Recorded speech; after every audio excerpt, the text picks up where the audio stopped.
Gather round, freaks, for it is Thursday night, when every single human being on the planet Earth has gathered around Twitch to watch the only program that's reviewing and talking about film in the history of human existence.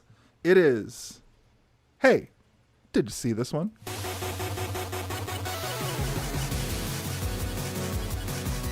Mm-hmm.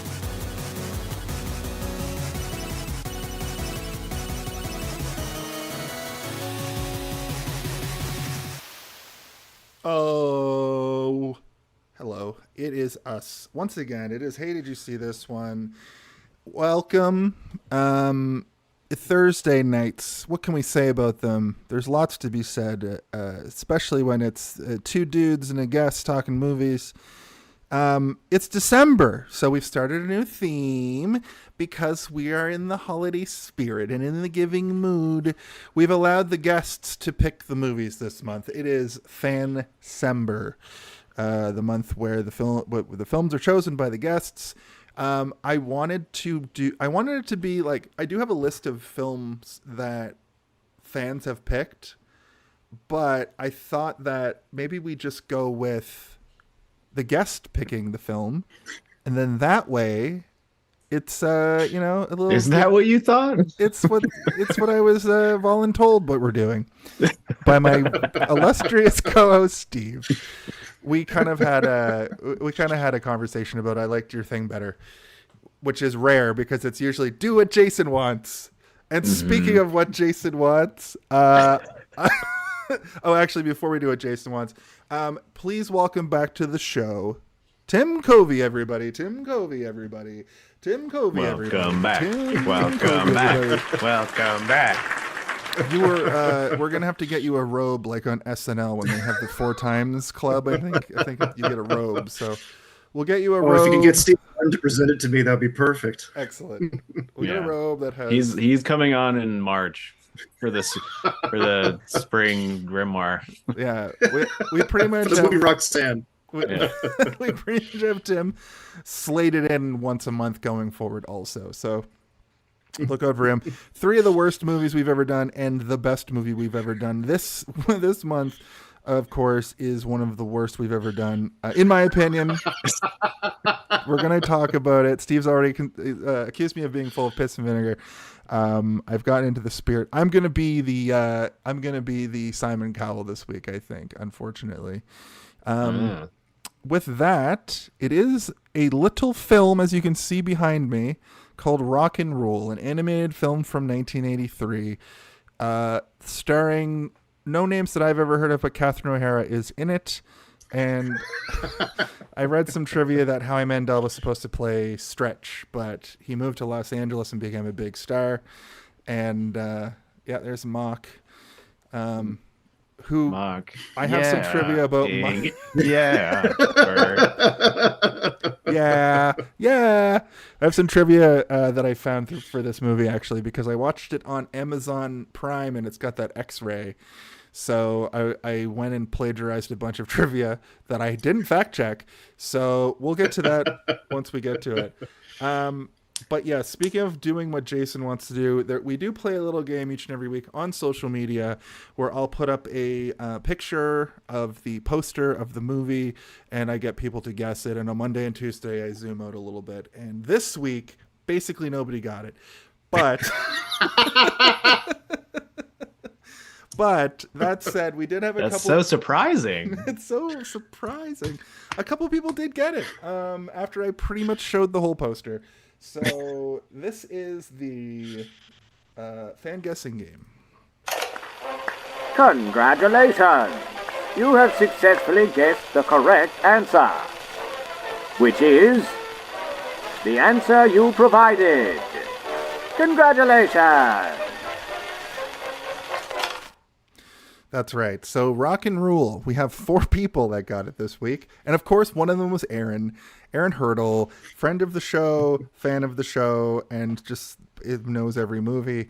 And he, in the classic Aaron Hurdle way, has given some sci-fi quote that I don't get, but you guys might. And it is, the true delight is in the finding out rather than in the knowing. So I don't know if you recognize that from anything. Mm, It's familiar, but it's not ringing a bell. it is familiar, right? Like I even felt like that's from something. Jessica Fisher got it again. She doesn't really like to participate in these sorts of things, so she just said no comment. So thank you, Jessica. Very good. A friend of mine from way back in the day, Stephen George, got it. He wanted to actually promote his friend's YouTube page called Tarvold's Quest on YouTube. And the host of that channel is an old friend of mine as well, named Jesse. And he does like a video game trivia show, and he does Let's Plays. But the video game trivia show has seemed to take off a little bit, and it's a really interesting concept where he'll play like snippets of video game music, and then he has on 3 YouTubers, and the people that he's getting on are like slowly getting more and more famous. So all the best to him. That's really cool to see. He used to talk about like doing YouTube channel like 10 years ago, so it's good to see him. And then a friend of mine from back in the day as well, Matt DeWolf, he just wanted to say the world needs more adult rotoscope and old school animated features, which, I agree with. The rotoscoping in this movie is used sparingly, but it is used very well. That has been correct movie guesses. Yay. Congratulations. Congratulations. So I think I'm happy it was that many. Yeah. I thought shocked it was going to be none. I'm shocked that it was more than 0. That's true. Let's see. So I think we'll just move to our brief history. Do you guys want to talk about your brief history of this film? Something tells me it's going to be very brief. My, is it going to be brief? A brief history. It makes me laugh every single time. I've made a tradition on this show to let the guest go first. So, Tim, since you did pick the movie, I hope that you have the most to say about it. Why don't you give us a brief history? I got nothing to say. No, this was something that I actually, where other things, because this was a 1983 movie, so it's as old as me, but this was something I didn't really discover until mid-late 90s with things like Teletoon and Space Channel and stuff like that, where they would start airing this stuff. And because it was a Canadian movie, it was something that they had like immediate access to. It was like a CBC co-production with what would later become, I believe it was already Nirvana at the time, and they would do all sorts of stuff with CBC and Global and all that kind of stuff. So it was something that just kind of aired, and I think first time I saw it, I caught it in the middle of an airing, and it was like, what is this? And then eventually Teletoon would just air it again some Friday night, and then I managed to catch the whole thing, and then I learned more about it, and like, all these musicians are in it, what's going on, and then it just kind of grew from there. And then when the age of the internet sunk its teeth into all of us, that provided more and more information, and it just kind of became this morbid curiosity with this wild film, and that's more or less my history with it, and the obsession has kind of grown with time since then. Excellent. I am hoping that you're a bit of a wealth of knowledge about this, because I have some questions about the animation that I couldn't find from a little bit of research. I didn't go too deep. But we'll get to that. I'm glad that I did watch this movie because when I found it was Canadian, I kind of had that moment of like, how have I not seen this? But anyway, we'll get to that. Steve, your brief history. I have never seen this movie before. I did watch it 1.5 times this week, though, because the first time I watched it, I fell asleep.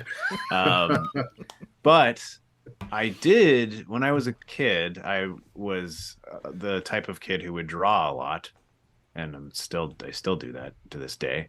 But I was gifted a book. I think it was when I was at summer camp. They were giving out prizes for stuff, and you would get to go up and pick your prize, and this one prize didn't get picked, so they just gave it to me.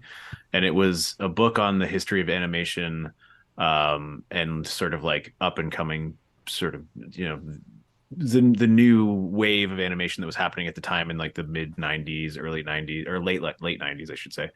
I was probably in the 5th or 6th grade, but they gave me this book and it was all about animation. And I read the whole book and I looked at all the pictures, and a great majority of the pictures happened to be from this mysterious movie that I'd never heard of or seen and still haven't until this week. And I was like, oh, that's what all these, that's Rock and Rule. I remember Rock and Rule from my animation book. And you know, the animation in this movie is not terrible. It's actually quite good at times, very good at times, I would argue. But it's inconsistent in that quality. It kind of is all over the place. But we'll talk about this more as we go. But yeah, it was interesting to finally see this sort of weird nugget of something that I was aware of but not fully aware of. And I have heard of this movie over the years. People have mentioned it to me, and I've heard about it on podcasts and YouTube videos and things like that, but I've never actually taken the time to watch it. So I am also glad that I watched this. And I did do not an extensive amount of research, but a little bit. And my opinion of the movie went up after learning a little bit about sort of the contention between 3 different studios and the actual people making it. And I kind of felt bad for the people making it, to be honest. But we'll get into that as we talk about the movie itself as well. So yeah, that's my brief history. Brief. Not as brief as I thought it would be. I know. I didn't know that. I didn't know that. Well, it makes sense that you would have seen it in animation books, but I'm surprised you didn't be like, what is this? And then try to track it down, because it was pretty easy to find considering. It's funny because we were going to do Cocoon originally instead of what was the last one we did? Instead of The Fourth Kind last week, and we were trying to find Cocoon. The only way our friend of the show Cam was like, oh, I have this this Russian Facebook that they just put every movie up on there. And we were like, well, we could, you know, me and Steve could get together and watch that. And then I was like, well, then our guest has to. So we scrapped it. I thought this was going to be another one of those situations where it was just going to be impossible to find, or the 3 of us were going to have to like get on Steve's couch and like download it from some extremely sketchy fucking Eastern European website. A decommissioned satellite is the only thing that has it still. We have to hack into it. The black box of a decommissioned satellite. That's somewhere in Siberia.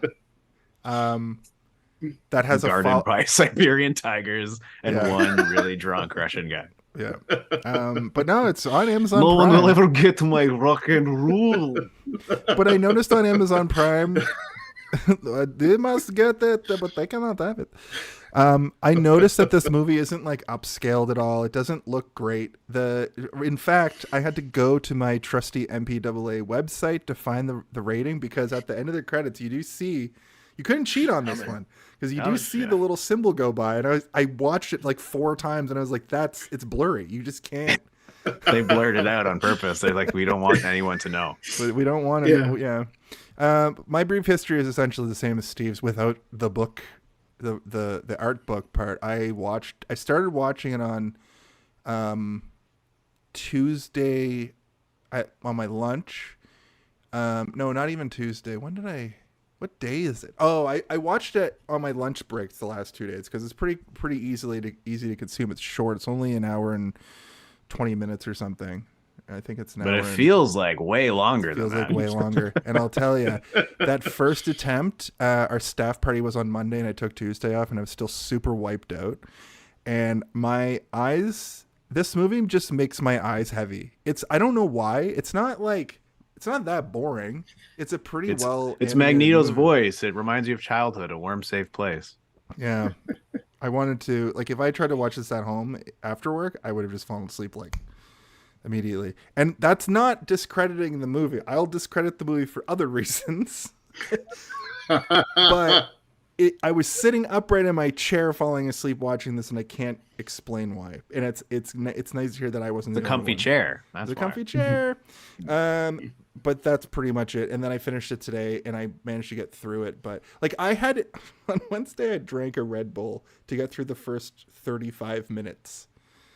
That's how like wiped out I was trying to like keep my eyes open. Like, I went back to work after my lunch break, and I was like, ugh. Anyway, I'm being too obtuse about this film, but this brings us to a segment we've been doing recently, where I think Tim, maybe Steve as well, you're going to be able to shed some light on this for me. This is a little bit of what do we call this one? This is director talk. This is the director talk portion of the program. All right. Quiet on set. Are we rolling? Okay, let's shoot this piece of Sound. Speed. Action! So I did pull up on IMDb the director. I don't think I recognize much, except for Babar, I guess. We produced some Babar. Clive A. Smith is the man's name. He has done a lot of stuff. I mean, he's done more producing than directing for sure. Mm-hmm. But like animated stuff for Chorus Entertainment, like he was involved with a lot of that. So you may remember in like the wee hours on YTV stuff like Rupert and Tintin. He was involved with that. And I mean, we're also talking, he's one of the 3 founders of the animation studio Nelvana. And that studio in itself has a long history, not just in Canada, but all over the world. And involved in all sorts of things, not just, Care Bears, but Ewoks, raccoons, Eek the Cat, Pippi Longstocking, Clone High. It's a long list for that company. And he was one of the founders of it. And I believe originally born in Britain. But he's like a mutton chopped character. He's a bit of an oddball, and the feeling I always get whenever I see interviews with him, and there's a lot, and he says a lot of far out things, is the moon is just a projection. Yeah, there is like you could just inch him towards a flat earther with not much effort, but I think he was getting a little exhausted with children's animation, and wanted to move on to something new. And so before this movie, there was the Cosmic Christmas show, which might be something that very, very few people remember at this point. It's something from 1976 or 77. And it's about 3 aliens coming to Earth and learning about Christmas from a little boy. And it's weird. But George Lucas saw that movie that he made and said, we're making the Star Wars holiday special. We want you to make the animated short in the holiday special. So it was him and the Nelvana team that made that holiday special with the first official reveal of Boba Fett and everything. Now, did they invent Boba Fett, or did they just get like the script and the? And they didn't invent him. They just they took the character and. Oh yeah, it was an existing character at that point. He wasn't, but George Lucas wanted to reveal him in Empire Strikes Back, so they wanted to like have sort of this runway to reveal him, kind of thing, right? Okay. Yeah, that's one. And actually, the guy who did. Sorry. I was just gonna say that's one of the trivia things that I had written down, that he technically introduced Boba Fett to the world with Nelvana.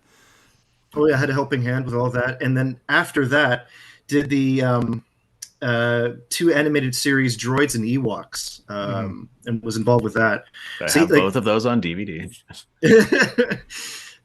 Both awesome shows for its time, and so. They did this like 30-minute animated feature, not feature length, but feature, The Devil and Daniel Mouse, which I do recommend. It's another great Canadian classic and like a Halloween special that used to air on CBC way back in the day. And after that, they were ready to do a feature-length film on their own, not making a movie for somebody else, but doing their own thing, all on their own. And so as they were like starting with their ideas, like, okay, we want to do something with animals, we want to do this and that. As they kept on tossing around the ideas, they ended up leading towards a more adult theme. And if you could indulge me, I actually have a quote from Clive Smith, the director, Of course. that kind of speaks to this slow tumble into madness that he's had. So just bear with me. It's just As a we MAGA develop- speech. Sorry. I think dogs should vote. It doesn't quite get that off kilter just yet. Okay. But it goes. So as we developed the film, I became much more passionately involved in the darker side of life and heavier rock and roll. I got into black magic and nasty things like that, and sticking pins into Beatles, you know. Oh, And I realized this. That'll fucking chestnut. I mean, I knew up until that part. You know? What? And I realized this film should not be for children. It should be for an older audience. And I was just convinced that there was an older audience that could be turned on to a musical animated feature. And he kind of wanders off from there. So I won't indulge that any further. Writing that with a quill while dressed in like a full furry outfit, but like a proto furry outfit before furries were a thing. Like he made his own, and it's made of real animal fur. but for him, that was just off the dome. He was just freestyling. Yeah. With a wall full of Beatles pinned to canvas behind him. Like, it's such a weird thing to add into there about this fun movie he wants to promote. And he's got like a lot of funny opinions in regards to a lot of his animators leaving Nelvana to work for Disney and Pixar, and so he like hates computer animated films. He thinks that they suck out the artistry of it, and I don't agree with that necessarily. And I mean, he was executive producer on the fucking Donkey Kong TV show, so like that's crazy. Well, you got to pay the bill somehow. Yeah, well, I mean, it fits both his vision of loving animated animals, but also goes against his vision. He also made the Incredible Crash Dummies movie, which was a video that came with action figures and was full. That was a 3D. thing. It was a CGI. I love that fucking movie. A lot of things he directed are holiday related. It's weird. I guess like they always want to release a holiday thing starring cartoon animals every year, but it's odd that he was like the go-to guy for intergalactic Thanksgiving or please don't eat the planet. I think and some robot stuff as well. I think the craziest thing his legacy is the fucking he was a producer on the Beetlejuice TV show, like the whole run, which was fantastic. Like that show, extremely underrated. Like I liked that the same way when I was a kid. I liked that the same way I liked Ghostbusters, Ninja Turtles. I used to watch Beetlejuice every Saturday morning, and it had the same energy as the movie without being like, you know, it wasn't scary. Mm-hmm. Right. So yeah, he's a character, but he's been an integral part in developing a lot of stuff and pioneering Canadian animation in general, which is not something that's really talked about these days. And I guess because thankfully there are means for more people to do independently, and so there's nothing necessarily nationalized. But you think like 1976 Toronto, you know, 2 York U graduates and a guy from Britain just decide, let's just start making animation in Canada instead of going to Hollywood or going back to Britain or anything like that. Mm-hmm. And let's then just buckle down and make an animation studio in Hogtown. Yeah, in an abandoned apartment building. But it's, you know, but you look at like a lot of the stuff that's survived to this day, things like Ninja Turtles, that was like very by the bootstraps kind of stuff as well. And so I find that story very endearing, in spite of what an oddball this guy is. But there are times you kind of need, in order for something different and unique to come out to kind of test the watermark of everything, you do kind of want a wild person every so often to push that envelope a little. Yeah. And I mean, there is also much to be said about how much impact this man specifically had on people of our generation's childhoods. Like It's between true. the years That's of crazy. the late 70s all the way up until, the early to mid 2000s. Like, he was everything. And the host of animators and voice actors that he brought along the way too. Yeah.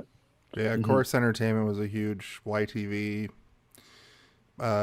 production company. Pretty much everything at one point would have that little sting at the end.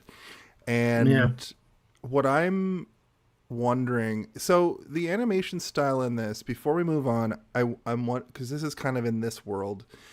Did you guys notice that a lot of the character designs look a lot like Goof Troop? This is the question I wanted to ask if you guys know.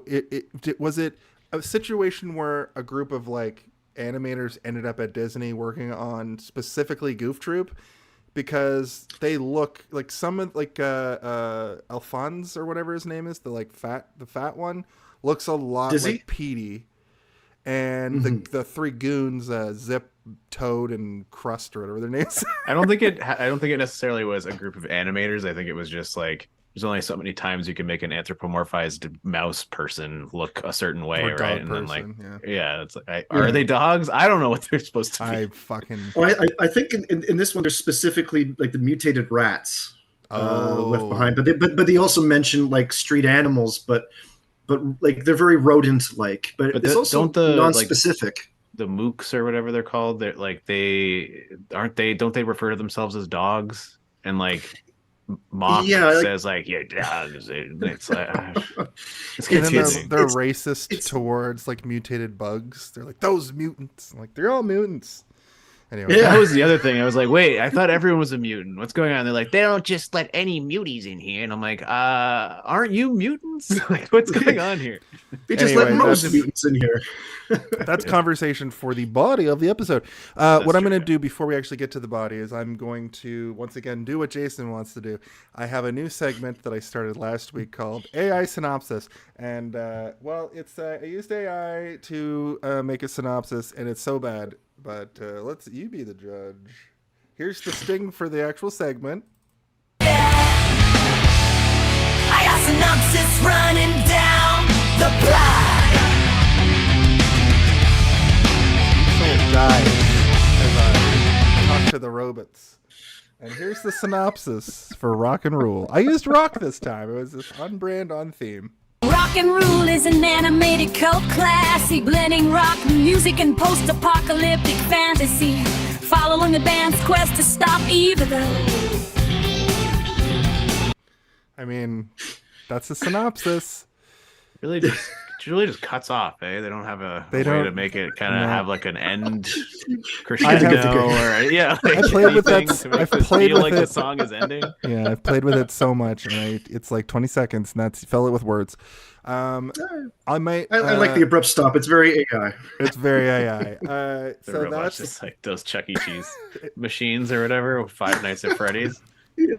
I am only doing it because it's of the era. Like I said, I might do it a couple more times and then get rid of it if it's too jarring or if it's people fucking don't care and Steve hates it. So I did a second. I hate it for a specific reason, which I'm not going to get into here, just in case the AI is listening. It is. Oh God, I love AI. It's great. We should pay the AI. He would tip the AI. Twitch is probably going to be run off AI any second now. But with that, I believe we've covered all the opening segments. We half past the hour. Let's go into. Ho, ho, ho, ho! Everybody back up, because here comes the body of the episode.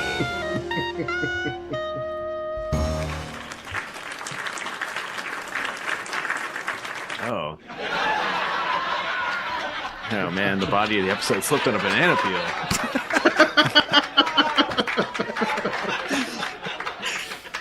I like that the fan audience laugh track goes on for 4 seconds, 5 seconds, like way too long. I love it.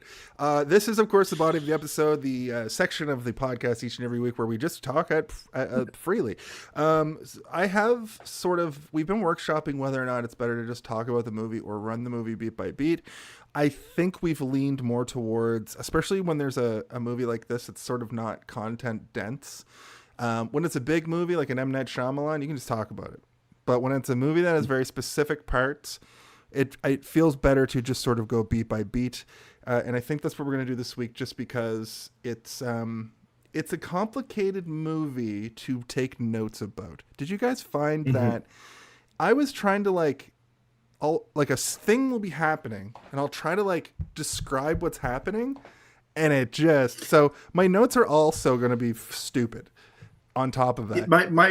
My notes read like a madman's manifesto, right? Because it's like arrows pointing up and down, and it looks like a conspiracy theorist wrote this, and this was earlier today by me. So Tim, but I can't decipher this madman. So Tim and the other guests for this month, you're going to be sort of put on the spot because you've chosen the film. Don't feel like you're a guest on our show. Feel more like you have to do the heavy lifting because you picked the movie. And this movie specifically, I'm going to need, because you have the insight of being familiar with the movie. I am, I have my notes. I do go beat by beat. Correct me if I've done anything wrong. Let's try to figure out what this thing is. Because it's not that hard to get. It's a very, very simple plot. It's all about magic and shit. So you're just kind of like, well, whatever. Yeah, that makes sense in the terms of demons. Magic / science that gets the magic, and but I always, whenever I watch this movie and whenever I think about it, and I absolutely have the soundtrack on my playlists coming up all the time. And when I close my eyes, I see these characters in my eyelids. Oh man! But at the end of this, Tim is going to be like, "Guys, I have a confession to make. My name is actually Clive A. Smith. I changed my name to Tim Covey because of the crimes that I committed." You somehow, as a 4-year-old, created some of the best CanCon and animated cartoons. That's redundant. Animated things that shaped all of our lives. But the thing about this one is right off the top, and you can see it in the poster I have here. This has a lot of big of their era bands doing brand new songs for the film. Yes. And I believe when it switches over to them singing most of the time, it is these bands. I know Angel is basically Debbie Harry, and Omar is basically the lead singer of Cheap Trick, and Mock is basically Iggy Pop. That's what I sort of gleaned. Or is it Lou Iggy Reed? Iggy Pop and Lou Reed. Okay. So as far as the bands, there's actually a lot going on with that, and that's a big story unto itself as well. So it's Cheap Trick, Debbie Harry, Lou Reed, Iggy Pop, and then there's I think my favorite track in the whole movie is when they go to the club and we hear the Earth, Wind, and Fire disco song. And next March, Earth, Wind, and Fire are coming to Toronto with Chicago, and I think I'm going to go to that. So wild. This got me hyped for that, interestingly. Well, before we go too crazy, one little quick tidbit about that Earth, Wind, and Fire track is that's actually not released with any of their other albums. It was something that they eventually released as a digital single in 2011, I think. Okay. So it was actually something that Earth, Wind, and Fire fans didn't really listen to until 12 years ago. And meanwhile, they wrote at 40. And... Right. They probably forgot they did it. Yeah, but to talk, because I believe his name is Maurice White, is the lead singer of Earth, Wind, and Fire, I think. And in an interview with him, when he's talking about writing the song for this movie, he said, I wanted to come up with something that made people think of a dystopian future dance club. It's it sounds like an Earth, Wind, and Fire song, but anyway, a good one, but still. The aesthetic of the world is especially Nuke York City, is basically Night City. Christ. From fucking. I know you. I hated the puns in this so much. Carnegie, I was like, can you stop Hall, this, please? But it's spelled like Carnage. It's like somebody on acid was like, "This is genius." Because there was somebody on acid saying this was genius. Yeah, this movie is what you get when you combine acid and cocaine, and you can trust me on that. The thing about that whole sequence is that's probably what it was like to go to these clubs.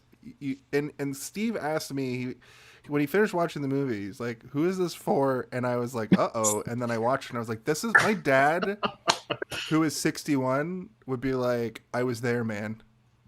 I get it. Yeah. That's who it's for." And at the time, probably for 12-year-olds with the laxed like movie ratings scale. You know what I mean? Like this movie now, or like the latchkey kids who their parents are just like, it's a cartoon. I don't give a shit. I Yeah. don't give a fuck. Yeah. Like, Wait, even there's us, tits in this?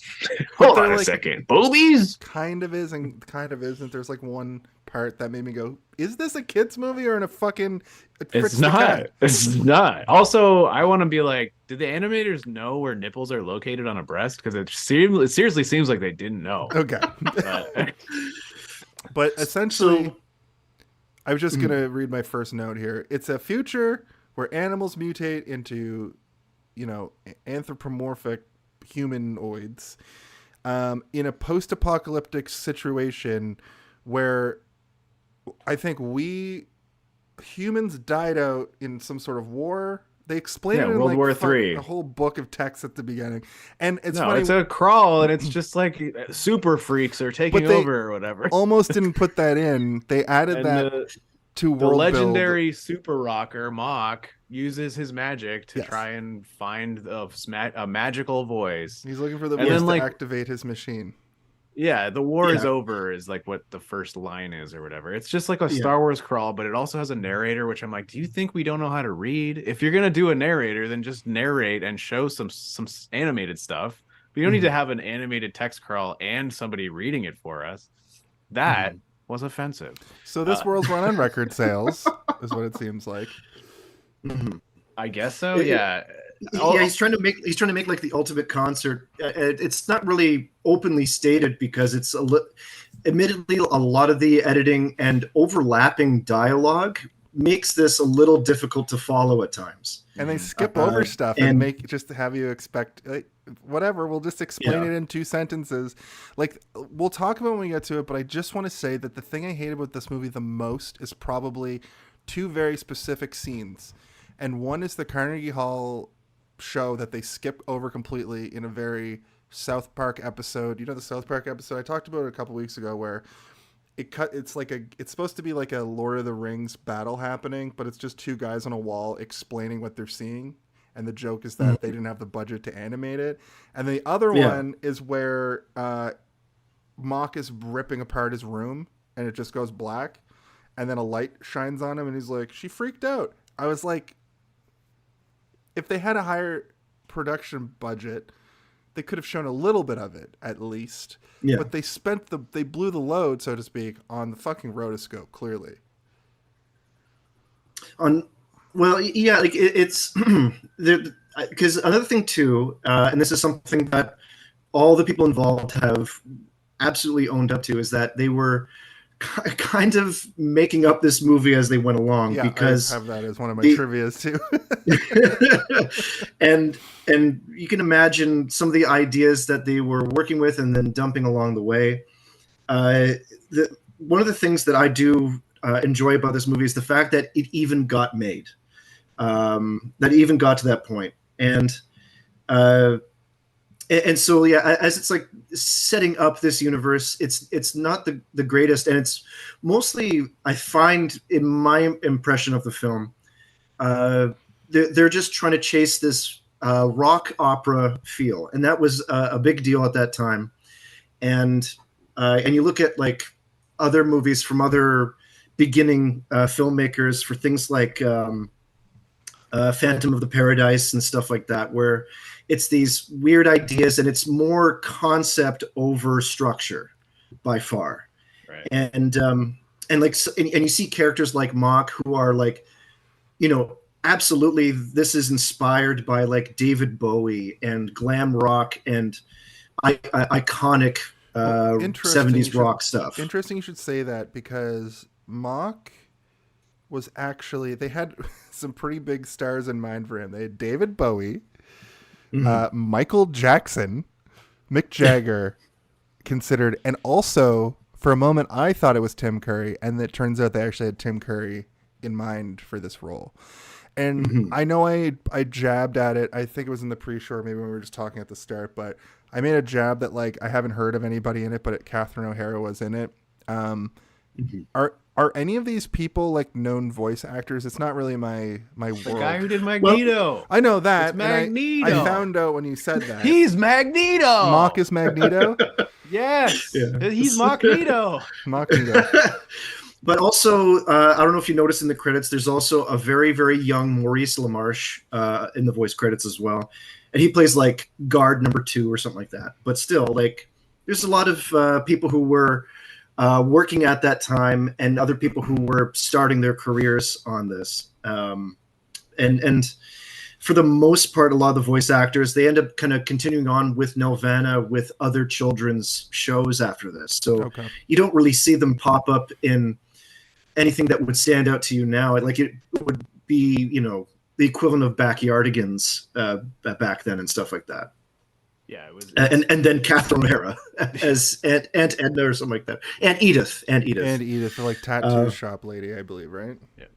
Yeah. I don't think this was the height of Catherine O'Hara's career either. No, she was on SCTV, it was, like just starting SCTV as well. Like this is early, like that's an early to late 80s show. So she was just starting out. But the thing is like this is the first voice acting role she ever had, and she's been in a billion things, including Nightmare Before Christmas, which is an iconic role of hers. So I think that's great. I love her. I'm watching 6 Feet Under. She had The Nightmare Before Christmas is not an iconic role for her. She plays one of the 3 trick-or-treaters, and you can't even tell it's her. I know, but their song is iconic. And then anyway. And Paul Rubens and fucking Danny Elfman. But anyway, my point is like I like her, and I like to see her roots. And SCTV was one of my favorite shows. I'm watching 6 Feet In right now, where a lot of people are getting their start on that show, and she shows up for like half a season, and you know she's just great. She's just great, classic Canadian. Love to see her in her $14.95 special butt tattoos or whatever she's doing in this movie. Yeah, the winged heart with wings. Heart. Yeah. At this point in the film, we meet Mock. We don't know his name yet. He's just a record executive. This is another thing that bugs me, is that they just spent a good 2 minutes explaining with their crawl and their narrator, and then Mock proceeds to then explain it to us again. Like, okay, Mock, we just heard this from the narrator. Yeah, I was listening to our Friday the 13th Part 2 episode today, and a similar thing happens where they recap the whole movie, and then the kids around the campfire explain the whole previous plot, and it's so 80s thought that we were all just so dumb, like more so than they do now. It wouldn't be surprising if that was like a post-production idea, especially when they were struggling with the concept of releasing this in theaters. It's the Dune thing where they give you like basically a Dune novel that you need to read before the movie to understand anything. Yeah. When you went to see Dune, the David Lynch Dune, they give you this like pamphlet that takes a long time to read. Like it's you have to read this first. You're not going to understand. You're not going to understand it, because if you read the books, they're going to be lost also. Because I did my own thing with it. Now here's my YouTube videos about the weather. Yeah. It's Friday. I love them. So after we reiterated again with Mock and what he's trying to do, what his motivations are, more or less, that he's trying to do the biggest show again. He's trying to top himself, and he's looking for this ultimate voice for the Armageddon key, which will bring out this demon from the other dimension. He says, I want to go back out and I want to go see some more acts because I'm not going to give up yet. And then that's where we're introduced to the protagonists of the movie. Yeah, we cut to Mylar the Rat, who I guess was based on a real person that Clive Smith knew, because I guess he hung out in sleazy clubs in Toronto all the time. And as he says, he gets really into the dark side of life with heavy metal. Cheap Trick is not, like, even for the standard of the time, Cheap Trick is like pretty just rock, you know? Well, most and same with Debbie Harry. Like She probably was the like darkest punk of the bunch. even. Yeah, like the darkest of the bunch would probably be more more Iggy Pop Just than anything. Iggy Pop was definitely punk as well.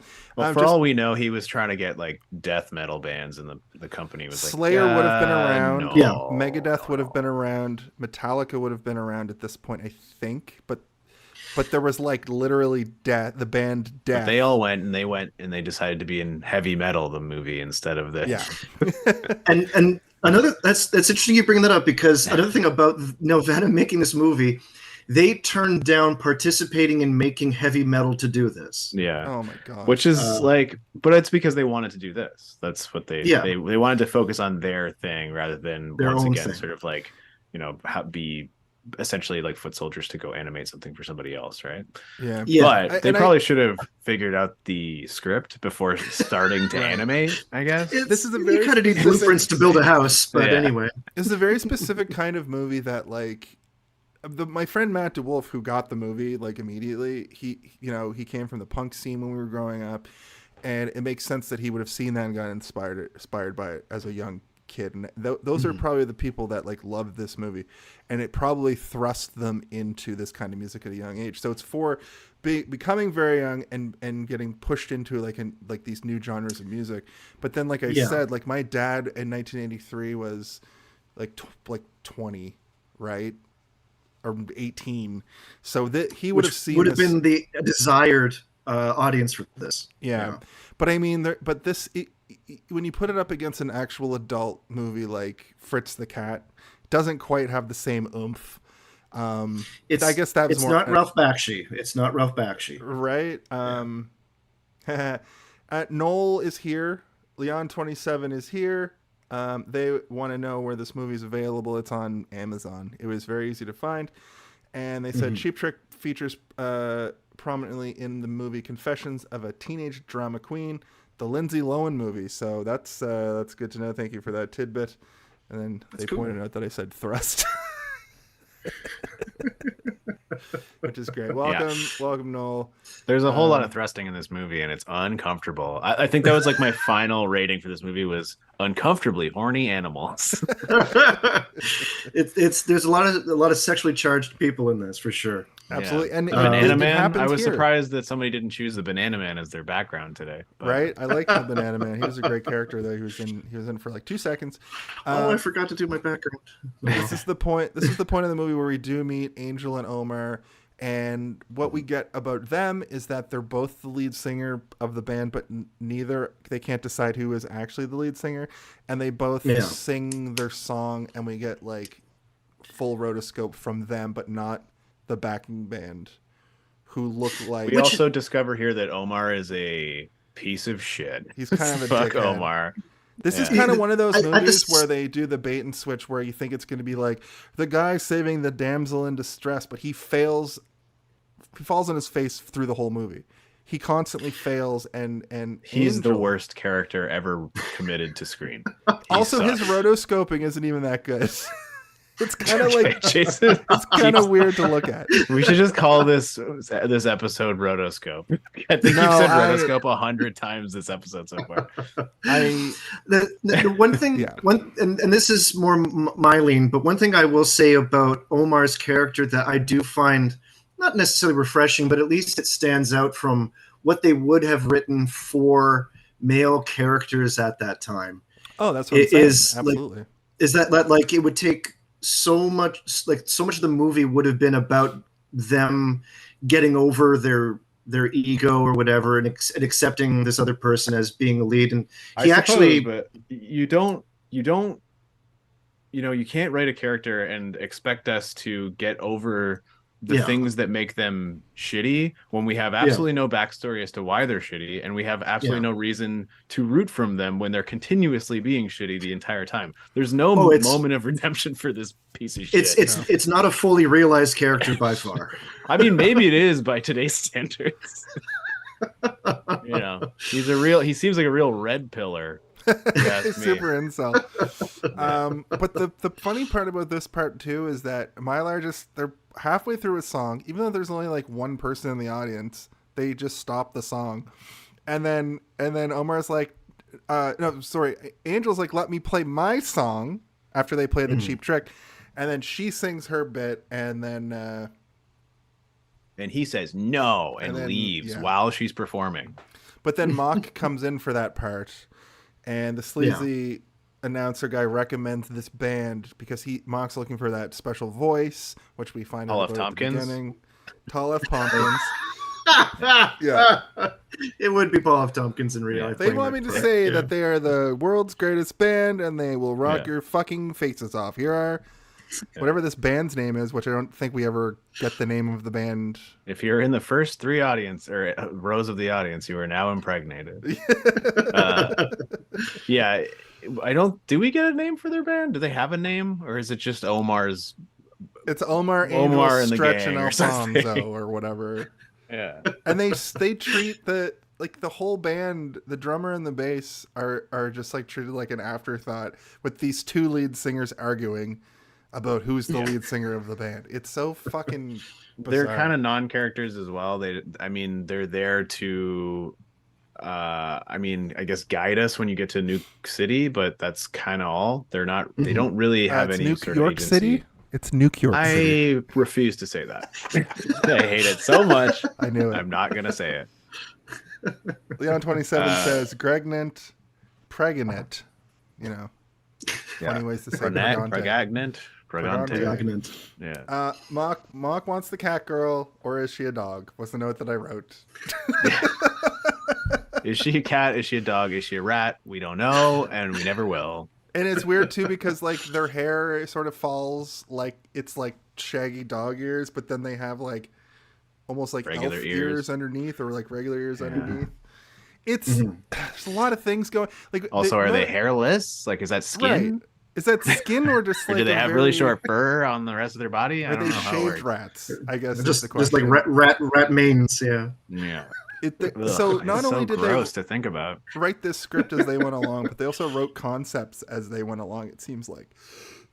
There are moments in this movie where I'm like, oh, I like this. I like what's happening right now in this moment. Like the final fucking little bit, like the last 5 minutes. Sure, but there's moments up to that as well, not just the final moment. The final moment is cool, and I actually kind of enjoyed the harmonization of that song. I like that version of the song better because the first time I heard it, I was like, this isn't that great. He didn't find anyone else better than this. But then the harmonized version of that song at the end, I was like, oh, this is good. I like this now. But when his house is turning into a giant hot air balloon or like a blimp, I was like, this is sick. This guy has a mansion at the top of the hill, and his whole mansion turns into an airship. A crazy Zeppelin. Sick. A lead Zeppelin, if you will. Oh my God. Was it made of lead? I probably. Leon 27 in the chat says the only thing that survived World War III or whatever. This is the most joyful I've seen you guys recently. Y'all watch some bad movies, eh? And yeah, we watched The Fourth Kind last week and Rock and Rule this week, and I really don't want you to feel bad, Tim, about bringing this to us because it was your choice. That said, when we just suck at the teat of a good movie, it feels a little bit too. It gets old. So I like that I'm challenged by this one.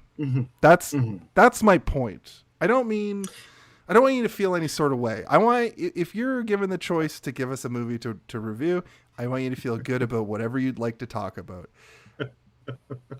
This one.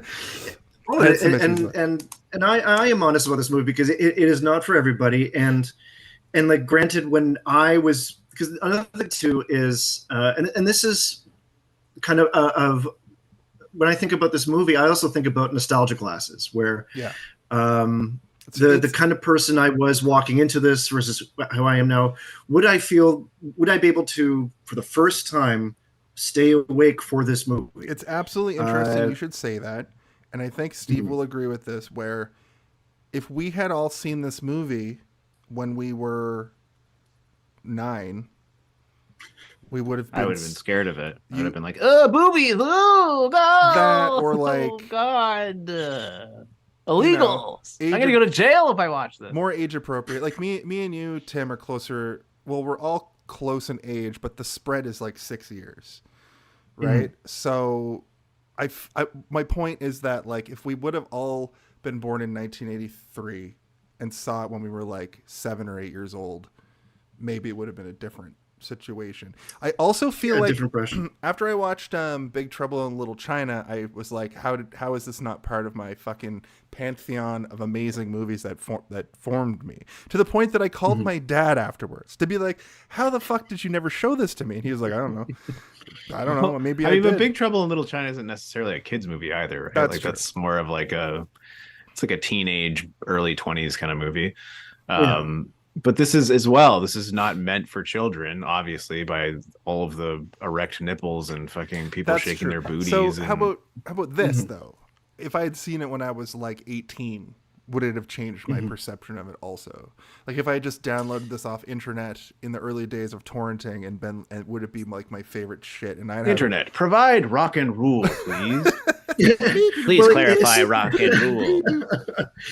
Similar to Mark Twain, for me, it was the journey of learning about it and the being out of circumstance fed tidbits of it and wanting to see where it goes.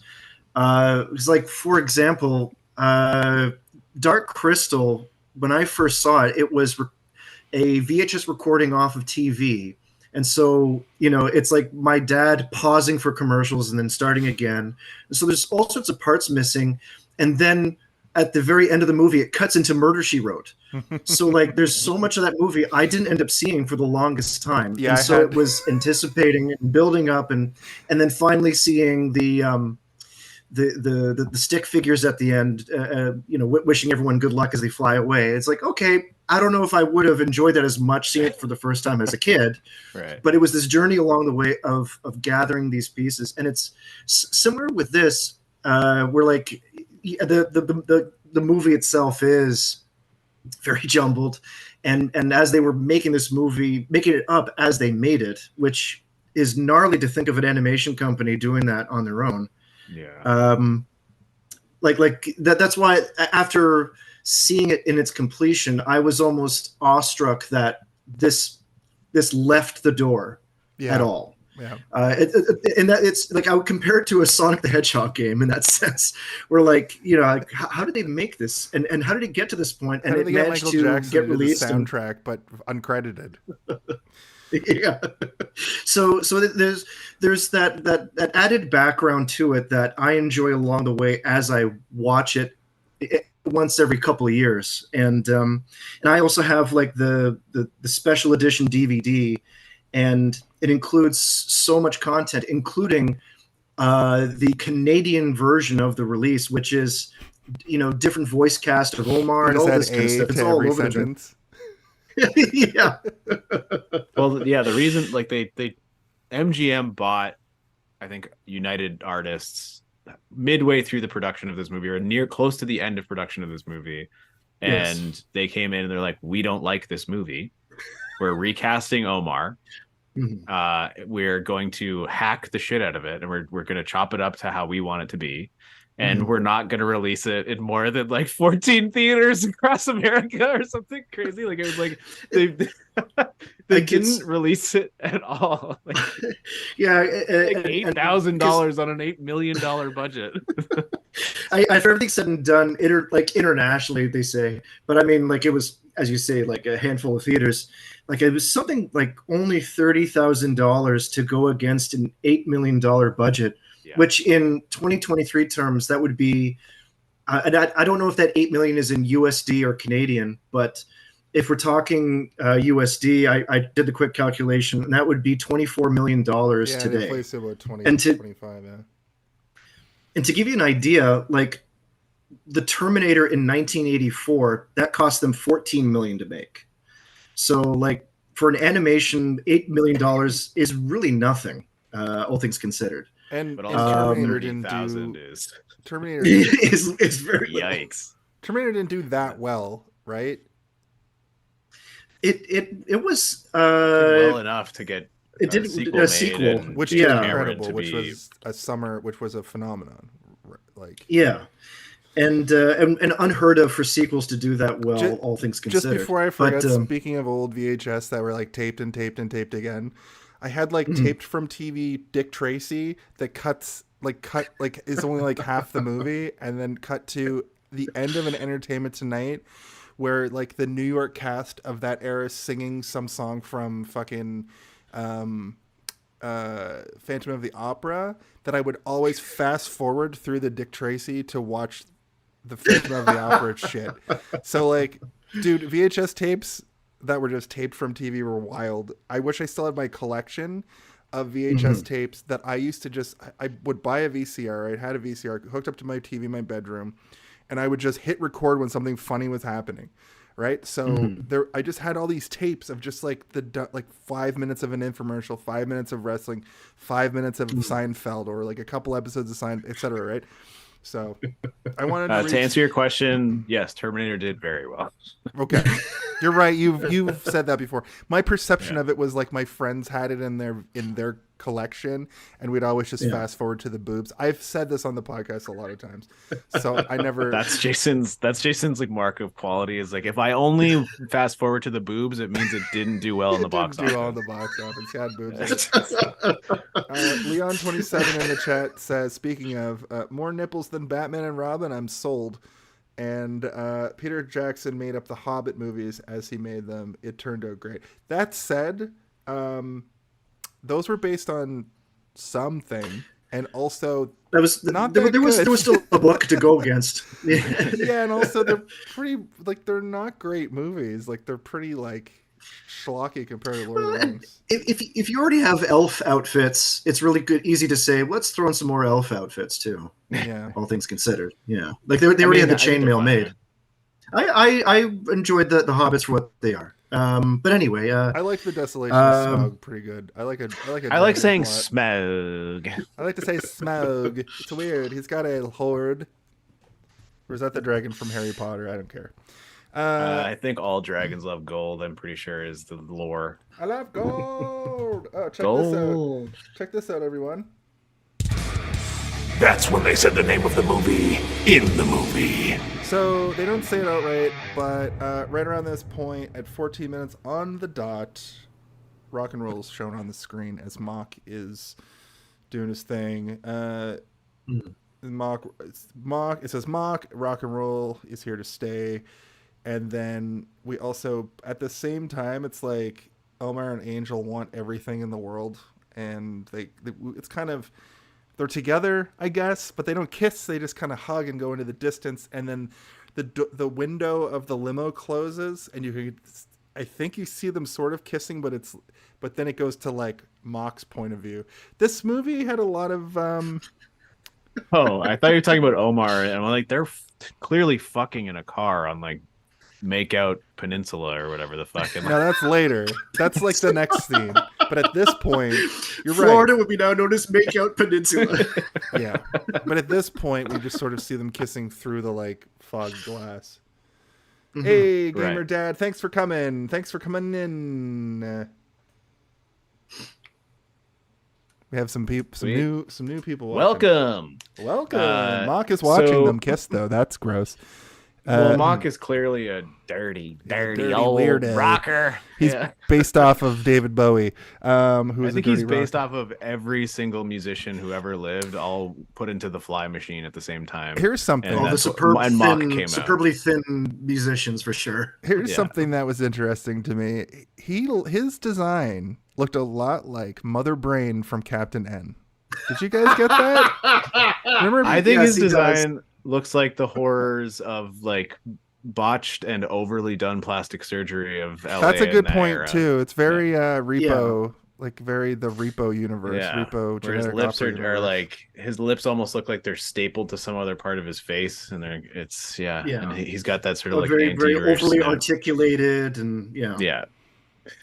But also, this was sort of the style of that animation studio when they were working on things, right? Like, if you remember, I don't know if you guys have ever seen the Star Wars Holiday Special. I have. And the animated segment, everybody looks fucked up. That's true. And the monster. Harrison Ford looks like a wilting wax sculpture. It's really off. Remember the cartoon? He looks like Mac Tonight or whatever, that moon. That's another guy one from McDonald's. And remember the cartoon All Stars VHS PSA thing where all the Ninja Turtles and the Care Bears and the Ghostbusters all team up to like stop this kid from smoking crack or whatever the fuck. The bad guy in that, who's like a puff of weed smoke, I think, looked like, had the same like weird facial animations and was like over the top. Kind of sound. They all kind of sound like the guy from, who's that actor? Who's the bad guy in Mr. Nanny who was in stuff? Here, just 1 second. The bad guy in Mr. Not like Taco. It might be Taco. The artist Taco. I have no idea what you're talking about. Yeah, hold on a second. I'll say the name of this actor. David Johansen, who was in the band the New York Dolls and Buster Poindexter. I think he has a version of the version of Putting on the Ritz, I believe. But that might be Taco. At any rate, he looks like this guy. Okay. He looks like this guy. Yeah, which is like going back to what you were saying before about Tim Curry. Like, there's a lot of Tim Curry features with that, especially with like the overacting, not to a bad point, but like the added expression in the face, especially with the mouth, with like leaning in as you're pursing your lips and all that kind of stuff. And so that there's definitely like all sorts of things lending into the design of Mock. And on the topic of character design, I was kind of thinking about it in my watching, and there's no real basis for this, but I was kind of looking at Omar versus Mock, where Omar is almost like a young version of Mock with his, especially with the way his hair is designed, compared to that one common wig that Mock wears. And I almost kind of took it as, this is like an unruined music performer. He has like, there's a hope for him just yet kind of thing. And I don't know if that was necessarily the intention, but there was similarity. I mean, granted, a lot of characters in this look very comparable to each other, but I found that dynamic perhaps was a part of the design of those two characters, where they're meant to kind of look like each other, and one is kind of the antithesis of the other in a way. And that's probably more credit than of any kind of thoughtfulness put into this movie than it necessarily deserves. Do you want to hear some more credit than credit is due? Speaking of, Leon27 says all three Hobbit movies have better audience scores on Rotten Tomatoes than Rock and Rule, but not by much. Well, Jason, you're the one who said they suck, so you have to answer that to that. Yeah. Well, not us. Right. I think they're better than this movie, but not by much. There you Just, go. it's hard to compare. Let's leave it at that. At this point, I mean, they're completely different, but completely we different. could spend another hour if we want to talk about the similarities between this and the 5 armies or whatever the fuck it's called. We mentioned this a little bit ago, but they do get to Thunder Row. We get an animated version of a car that should say "Don't come a rockin'."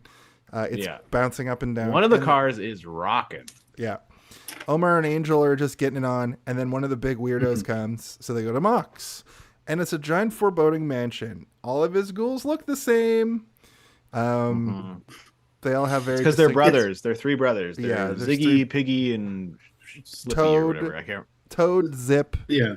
and... Ziggy is one something Ziggy? like that. They kind all of remind me stupid. of the 3 bank robbers from DuckTales in a way. Yeah, I Oh, can right. see that. Yeah. Yeah, who have like similarly like rhymey names like Huey, Dewey, and Louie. I don't understand why them and their, I guess, sister, are they twins or are they just brothers? I don't know. It's not really explained, but Yeah. they have know, a sister as well. She's Cinderella also was played for like laughs, but kind of into it. We'll get to her when we get to her. Omar does a little, who's on first bit where he keeps calling them Mock, and they're like, we're not Mock. When we get introduced to the third freak goon, it also, this is the part where I was like, this shit looks like a Saturday morning cartoon, which was kind of a redeeming, endearing thing about this thing. I made a note earlier too, and we talked about it a little bit, but like, I know that you can only draw an anthropomorphic dog so many times, but honestly, there are moments that, like you said, like these 3 goons look a lot like those DuckTales. Like there's a lot of Disney. Well, these things all existed at the same time, so all these artists are copying off each other. That's why That's what I'm cartoons go wondering. through these well, cartoons in general go through these waves, right? Where like there are animators that are not necessarily just stealing from each other, but they're emulating things that are doing well because they're doing well, right? They're like, well, people like the look of this, so ultimately the person in charge is like, I want you to make it look like this because that's what all the kids like right now. So let's do that. So you can even see it in like Adventure Time versus Rick and Morty, like those two things have a very similar art style, and it's these artists, these animators, they all know each other, they all run in the same circles, they're all part of the same industry. True. So like and went to the same school. Yeah, they went to the same school, so they all know each other. So I would say Adventure Time has its own with like Brickleberry and the one with the bird and the bird. Okay, I was using that as a very loose example. Rick and Morty. I know what you're saying, but I can see the evolution between the two, because like especially if we're talking Nickelodeon, right? And which is something that also conjoins with Nelvana, but you're both right in a way in the regard of these shared imageries, these shared art styles. 300 animators worked on this, so yeah, and which is short change compared to nowadays, where it's like 10,000 animators worked on Captain America 6 or one computer. Worked on Wish. Like 300 people made his eyebrows. It's like it's. But yeah, and that's the thing is like it's a very tight knit community at that time, especially if we're talking Canadian anyway. But like you look at animation in the 30s versus the 40s versus the 50s, and especially when there's different people kind of captaining each of those eras, where like Walt Disney has marketed this look, and so the animators are going to follow that. And you look at what's his name, who did a lot of the Looney Tunes in the 50s, and then all of a sudden there's the Woody Woodpecker pantheon of animators all doing the same thing. Mm-hmm. So it makes sense, and there's a marketing side to it, but there's also I also feel a bit of artistry that represents a bit of that time, where like you look at 90s animation, a lot of it is like gross out animation, where it's like focusing on gross details. Like Ren and nostrils Stimpy. Or feet or book. And Ren Stimpy is a big tent pole for that, even though the guy who ran that is a dirtbag. He sucks. But like the guys who made SpongeBob sort of used that same not style, but a similar analog to that of animation. It's that extreme close up. Yeah, it's a sensibility that, and a comedic thing, right? Where it's like, if we cut to this for this long, for this exact amount of time at this level of detail, it will be funny. It will gross you out, but you're going to laugh at like a paper clip in someone's brain when they're looking through like their ear hole or something. You're like, oh my god, with so much earwax and like a rock and a and like a fly moving around. Just a little bit of check with the Foley as well. And those things are of a time, and you can kind of see as they shift away from it. As we were talking about with Adventure Time to Rick and Morty, like you can see in like Over the Garden Wall elements of all those things kind of existing in that show, where there's hyper detail at the same time with subdued character design. So yeah, I think it's fair to say that like this is, and this is partly why I do enjoy the movie, is that it is representative of animation at that time. And this was their opportunity to do their own thing, even though it's still lending and utilizing what's existing. So there's certain things that don't necessarily break a mold, but it's still a nice little photograph in a way of what's going on with animators at that time. A little bit of the chat here is Leon27 is saying that it reminds them of The Great Mouse Detective, which I vaguely remember. And then they go on. But there's not even a mouse detective in this mouse movie with mouses rocking out. Mouse detectives. The Great Rock Detective. They mentioned the Fleischer brothers. They tried to be Disney, and that ended up failing them. And then they mentioned that the animation has Don Bluth vibes, and mentioned Chuck Jones. And then Drupal Chuck says, Jones guy, yeah. we were talking about animators working on, like a million animators working on one little thing. And in Metal Gear Solid 2, I guess the entire team worked on Snake's bandana because of that tracks though, because with video games as a whole, they're beast. When you're animating stuff, like apparently making a door in a video game is one of the hardest things to do because of the physics of it for whatever reason. Yeah. Just the way that tracking works, I guess. So Yeah. that's great. I wanted to, we got people in the chat. There's like, we had 12 people watching a minute ago. That's great. Thanks for coming by, everybody. We do this show for the people. We want people Not to bring us watch it. down, but I want to say that this scene where they first get to his house is the moment that I really, really could not stand Omar. Where I'm like, this bit is going on for a minute and a half, where he's pretending like he doesn't realize that they're not Mock, and they're confused. He thinks and he's like, why Bugs does he Bunny. keep calling me Mock? He thinks And he's like, Bugs wait, Bunny. you're not Mock? Mock, you must be Mock. And I'm like, this is the worst bit, and they're all talking over each other, and I felt like I wanted to. My phone immediately started going up to my face, and I was like, no. Yeah, that Get off happened. TikTok. Don't go on TikTok. Don't do it. That was happening from this fucking movie. Like so I had to many watch times. this with a person, because if I have another person there, I feel more guilty looking at my phone, and I also I feel like I pay attention and I can kind of riff on the movie a little bit more when there's somebody there, and I can be like, what the hell is that supposed to mean? But then the redeeming moment is when Mock finally appears, and he appears like some kind of crazy Nightcrawler looking D&D villain holding a bottle of wine on one finger. I'm like, this is amazing. And he starts perving actually, I on think I had this Angel as my- too. Yeah. Well, I mean, he was Trent Reznor. perving on her from the moment he saw her, so he's just a The note, pervert, right? the note that I wrote here though, because I think this is the first time Here we we finally see him. Look at this. What the Look at fuck? I wrote, what the fuck animal is Mock? Is he supposed to be a rat? He's a clown. Or is he like? He's a Is he creepy from clown. is he from is he a villager, a mutated villager from the Animal Crossing universe? Oh, that's a good call. He's the villager if he went to like a Dark Souls universe or something and got really twisted up by the Dark Souls. Diamond.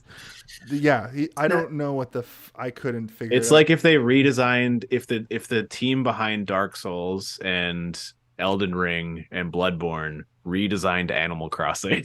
Yeah. And this is what the village looks like. This is this is Animal Crossing if it was Bloodborne, or if it was If it was- Cyberpunk 2077.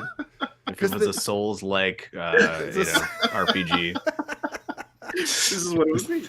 So Mock wants to help them reach new levels of consciousness, also, which is also a red flag. And they're going to take them away while Mock takes. I did like Angel when to the they garden. like, I assume you like getting to new levels of consciousness. And then he's like, yeah, that's like all we do all the time. Yeah, we're musicians, man. Have you ever heard of that's funny. weed? That was a funny line.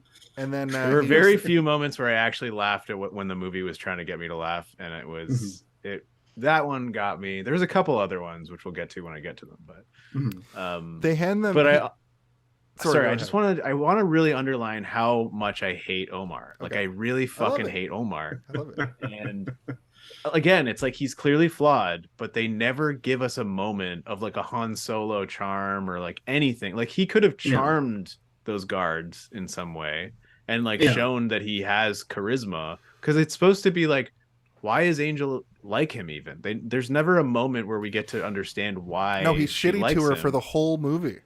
And even when she's not there, it's like even when she's in danger, he's not like, I'm really worried about her, until it's like everyone else is like, but aren't you worried about her? And then he's like, I guess, yeah, actually I am worried about her. But it's like up until that moment, he's like, fuck her. She likes Mock and not me, and I suck. And it's like, yeah, you do suck. This is why she does. Like, all of the things you think about Angel, we all wish Angel was actually doing, because you suck so badly, you piece of shit. Anyway, Omar sucks, and he's irredeemable up until the last moment when he finally decides to join her in her song and harmonizes with her perfectly. And I'm like, okay, now I understand their hearts are one, and that's why she likes him. And that's also a bad message at the end of the day. It's You're like, also ugh. something I dislike about You this gotta movie is love the how- person who loves you because your hearts are meant for each other, but also he can still be shit at you whenever he wants, and you just have to remember that he loves you, and it's hard. It's the telegraphing in this movie that makes me crazy, where it's just so basic. But it's an old movie. I get it. You know. Well, and at the same time, to kind of give what you guys are talking about some credit, with some structure without it being so freelance all the way, to give it some structure would have been the band members would do well if only they worked together and then they operated as a band, as a team, and then for them to go through the stages throughout the movie and have their moments of realizing what they need to do to open themselves up to each other, to work with one another, to be a band. And then so they're finally a band at the end of the movie when they're harmonized together as a band, more than just Omar and Angel, but everyone together. And that would have suited the movie. You could have structured things a little bit better along the way as you're introducing their characteristics. That's So what I thought was yeah, gonna happen, and I was a little bit disappointed that the other two band members weren't part of that unification and like the energy source to send the demon back. Because it just all it really did for me was solidify the fact that these two are nothing characters that have nothing to do with the story, Well, and they're just there to be like, they tease- I'm skinny and dumb, and I'm fat and smart. Yeah, like Like Stretch is an that. idiot. Like Stretch is a bad character, but like Alphonse or whatever, I wrote fucking Fatty for the whole thing because I didn't know what his name was. I think it's Alphonse, which they reveal later. it's Dizzy. Dizzy. But then his real name is Alphonse that you find out later when Catherine O'Hara is tattooing a fish with tits on the back of a guy's head or something. So that character that's getting tattooed, that's Maurice LaMarche. Oh, okay. That because his voice did sound familiar, and it was very different to the rest of. Well, also Magneto plays like 15 characters in this movie, and he's just doing like a John Wayne impression at one point. I'm like, holy moly, this is. And clearly they animated around that, to give it like, the all right, butt shapes. let me see your license of registration, cowboy. And it most certainly cuts awkwardly right after that part too.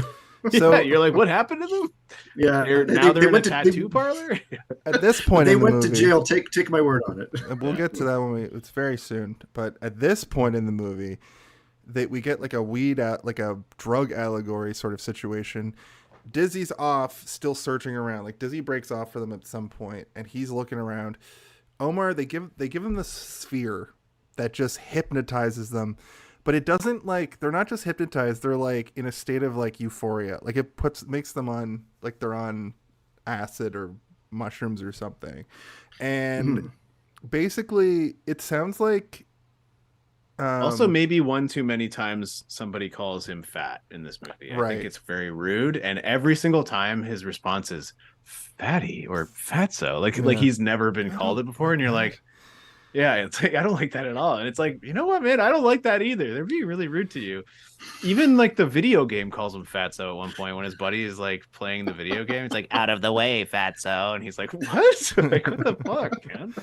I also had a moment here where I was like, every time they say mock, it sounds like they're saying Mark with a Boston accent. Hey, Mark. Hey, Mark. Which isn't hey, really... Mark, the parks. It's not parked too far away, Mark. It's not really a critique. It was hey, Mark, I can't remember where I parked the car, Mark. I parked the car over here by Mark. I was just having a moment there. And then I wrote the fat one. That was when you were falling asleep, I assume. Yeah, I was having a fever dream. Is Mark Wahlberg in this movie? The fat one is still searching was a note that I wrote there. Yeah, that's because they say, "Where's the fat one?" And then he goes, "Fat one? What the hell?" But we get rude. We get a cool projection effect of them, like when they're tripping out. We get it's like, and then you also have everyone's tripping out at the same time, right? I assume that he uses some sort of like it's either real magic or it's some sort of like hologram technology. It seems like he just has like uber science or something, right? Where he's just got like projectors everywhere. Because there are times where he'll like go through a wall and then his face will come back through the wall and it'll be like the size of a person. And it's trippy and cool, but at the same time you're like, what? Why did that happen? it's not it's not really explained. I always took it as in like Mysterio proportions of like showmanship, where and that's the idea, is that he's struggling to come up with the ultimate show. He's trying to top himself without going stagnant. So he's constantly coming up with a bigger show to do. It has to be with more stuff happening, and it's one thing that's kind of hard to parse out with all the other characters talking, is that they're all kind of shrugging, saying like, Mark, who cares? Taylor Swift, that's kind of, whatever. I don't care about that anymore. Exactly. And people want something new, and so he's struggling to stay relevant, and he's going to desperate measures of summoning a demon to do so. Well, that's what makes him more interesting, I think, than any other character in the movie. But also, like, even just as a villain, that's kind of interesting. He's not just evil for the sake of evil, but it does get to that point, right? Like, he slowly devolves throughout the movie. He is trying to resurrect his career. It's not dead yet, but it is dying, and he's aware of that fact, and he's not blind to it. So he's like, what do I do to reinvigorate it? I'll create this show. But then as it goes on, he starts to realize, like, oh, I would rather destroy the world than fade away into obscurity. Like, I would rather the world doesn't exist than me not exist in a world that does, which is kind of cool. And I like it, but the rest of the movie doesn't really, it's not as interesting. It doesn't help to establish that, for sure. Yeah. But it also doesn't help to make you worry about stakes and everything, because you don't really, they spread the other characters too thin, even though there's 4 of them. You could potentially have more interesting things going on, but because it's not fully defined if when the demon comes, is that bad for the stadium, the city, the world, the universe? We don't really quite know. It's just in very broad terms, because like as I watched this movie today, I was actually thinking about concept albums. That was like a big thing in the late 70s and early 80s. Like this was like a kind of like a long music video that, like, just sort of, not to cut you off, but the thing that happens a lot of times with famous bands is they don't necessarily get a movie about them, unless it's like the Spice Girls. They'll get a movie that they're heavily featured in. And Cheap Trick was a massive band in the late 70s, early 80s, right? This is like the Cheap Trick, Debbie Harry. What are you laughing about? Somebody in the chat wrote something funny. Oh, okay. I was going to get... Somebody wrote, I'm going to guess that the man on the top is the father, the man on the top right is the uncle, and the bottom is the son. Referring to the 3 of us. After they asked, hey, do you guys read chat? And Leon's like, they do. And then he's like, epic. So funny. First shed At least chomps. I'm your son. Yeah. Yay. I'm a baby. This is an evolution. We're an evolution, I guess. Yeah, we're 3 evolutions of the same like egg that turns into a wizard. We're the worst. We're the worst Pokemon ever. I don't even want to know what her name would be. But no, you're saying no, it's about... thanks, Frershaw. That's funny. That's good shit.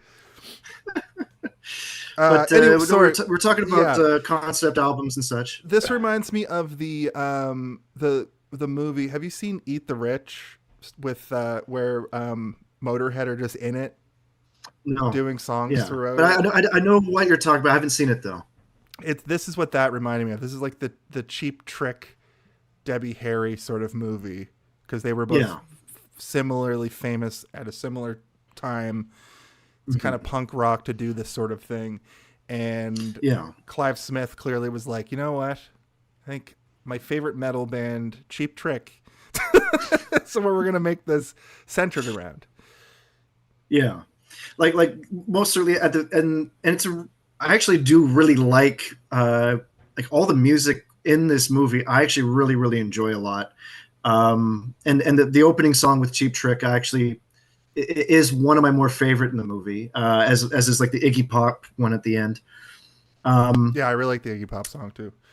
Is that the mock song when he's like, "I'm mock, get a mop." No, that's Lou Reed. I can't remember what he says.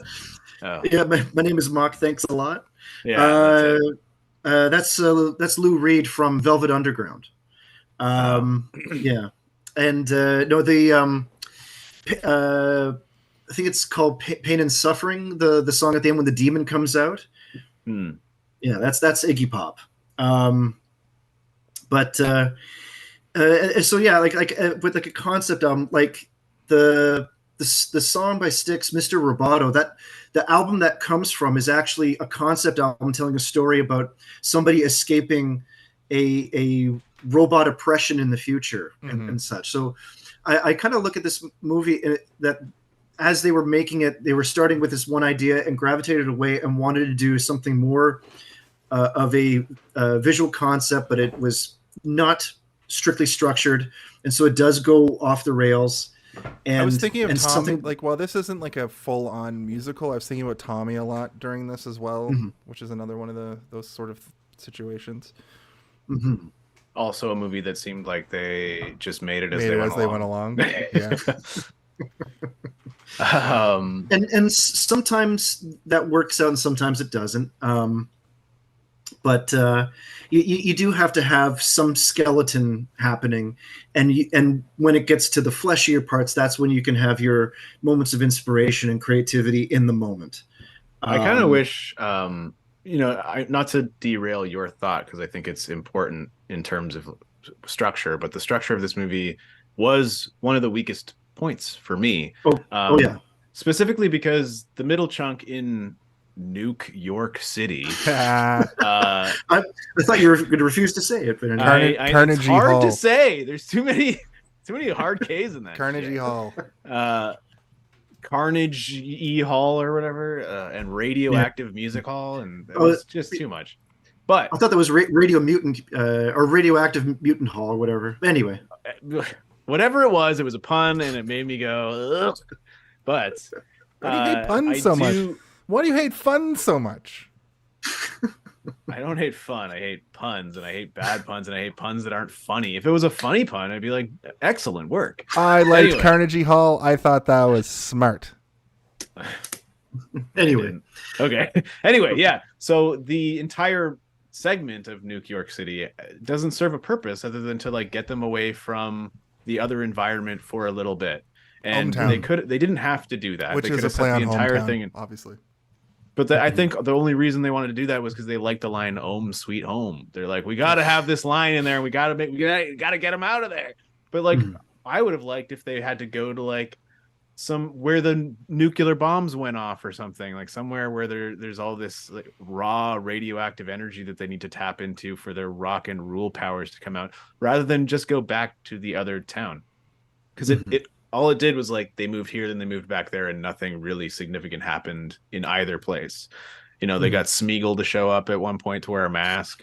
They got they had a female version of the dumb guards who was just like another dumb guard, but I guess she was a little more fun. For a moment I was gonna be like, she has rollerblades, and then I forgot they all have rollerblades for some unexplained reason. They just love rollerblading. I don't know, it's just easier to get around, I guess. It's a family tradition. To fight people though. Yeah, it's a family. They're born. That's actually a mutation. They're born. That's just their feet.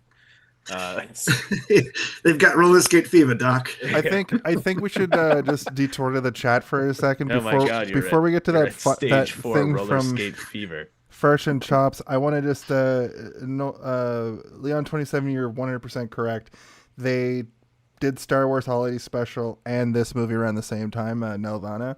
And, you know, My Pet Monster. We mentioned Beetlejuice earlier, something they did. Some intern had a field day with the names. And you hate puns? Before this, I don't hate puns. Romeo, I do not hate puns.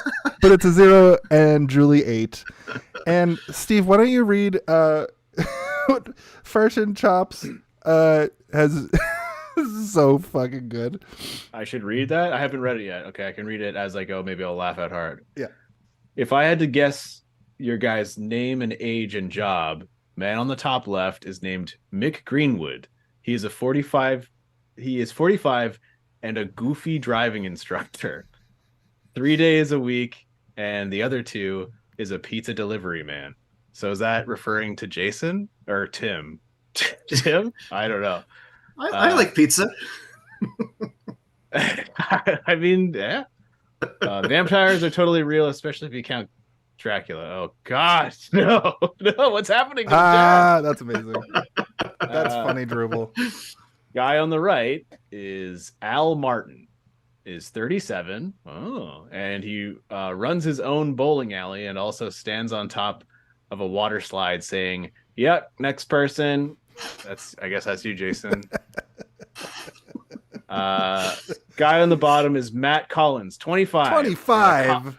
A comic book store employee 3 days a week, and a cigarette and cigarette sales 2 days of the week. Okay. Well, you got our ages pretty close, except for Bottom. But you know. But also, Bottom is my nickname. And you are a comic book store. Cigarettes for Bottom. Oh my God. This is the best. I have worked in a comic book store, yes. Bottom son. I'm gonna do some plot here while that breathes. Matt Bottom Collins. Toe takes Omar and Stretch. Oh man, and I wish Omar's name was Matt Bottom Collins instead of Omar. it would have been better. Yeah. Toad takes Omar and It would have been top bottom. That's what I would have called it. Stretch and starts opening up some sort of mechanical thing. Then Fatty and Omar and Stretch get thrown in a car, and then this is when the metal Zeppelin thing starts opening up. The car that they're jammed in by the goons, they push that down a hill, and while they're going down a hill and they're almost crashing into people, this crazy, it looks like a Zeppelin out of like Metalocalypse, like the Death Clock TV show. Like it was such a weird juxtaposition between this like wacky Looney Tunesy kind of like, oh, is the car gonna hit somebody? Oh, there's an old bag lady, and every time they smash into something, an article of her clothing falls off, and then this like looming death juggernaut. They go back to ohmTown, and then the boys in the car go flying into I thought it was sewers. But it was actually a fountain, it turns out, and that knocks them back. And then immediately it's the same fountain they crashed into the first time, right?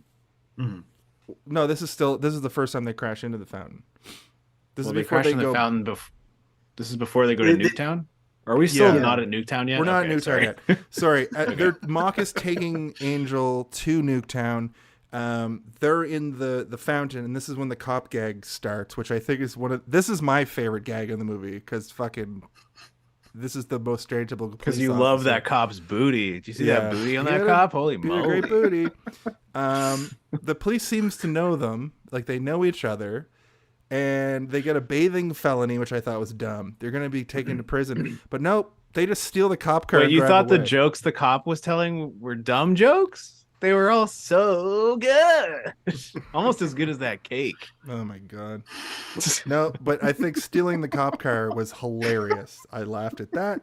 And then we just get some shots of them traveling through the countryside over to Nuketown from ohmTown. After stealing his car, which never really comes up. Like, you'd think he would be able to radio somebody or, walk to the police headquarters and be like, hey, they stole my car, because they later steal his car again. Yeah, but we must assume it's a that was the car. joke. That was the setup and payoff. That's the best setup and payoff in this whole fucking movie. That's a setup and payoff. Yeah, it's setup and payoff? Sorry, setup and callback. I guess it's just the same joke happening again. But it's funny. Yeah, it's funny, I guess. But here's something that I noticed. It feels throwaway that they're just traveling through the countryside, but it actually is kind of world building, because it does show these like ruins around that are sort of dystopian, and they look like a future that was destroyed and then rebuilt on these mutants, which I liked. They get to Nuke York, and I have to say though that Nuke York, when you first see it, becomes so dark. And I was watching it on Prime, so it was a streaming version of it. I don't have it on DVD, or I doubt it's even on Blu-ray, but it was so difficult to see what was happening because of it was like everything was the same color, and they didn't have little peppers of light or something like street lights or anything to really give you a sense of scale. So it just kind of looked like these black masses of shapes and objects, but you couldn't really tell what was happening. Yeah. And almost almost the whole whole going with the color time timing. Yeah. I think what they were trying to go for was that it's overrun by pollution or, you know, some sort of nuclear winter, and it's really dark and always gloomy, and it never looks like it's daytime there, which I can appreciate. But you can do that stylistically in a way that is great and awe-inspiring, or in any way interesting. But it was just like it was like I'm staring at a black screen for like 30 seconds while some fucking Jefferson Airplane song is playing or some shit. Probably Cheap Trick, because they sound similar. Sorry, I think Clive A. Smith also did like the Jefferson Airplane bit on, or Starship bit on the Star Wars Holiday Special. And anyway, but you can compare that to the sequence at the beginning where they're driving to Mock's place outside of town. It's like, I thought you weren't coming, Omar. And he's like, change my mind, which is like a transition from them saying he's like, I'm not coming, to like, all right, I'm coming. And they're like already driving there. And it's this nice matte painting of is it called Ohm Town? Ohm Town. Mhm. I almost said O Town. Like O Town. The sign as you drive in, it says, get your O face on, because this is O Town. Oh wait, that was anyway. Town that I sang.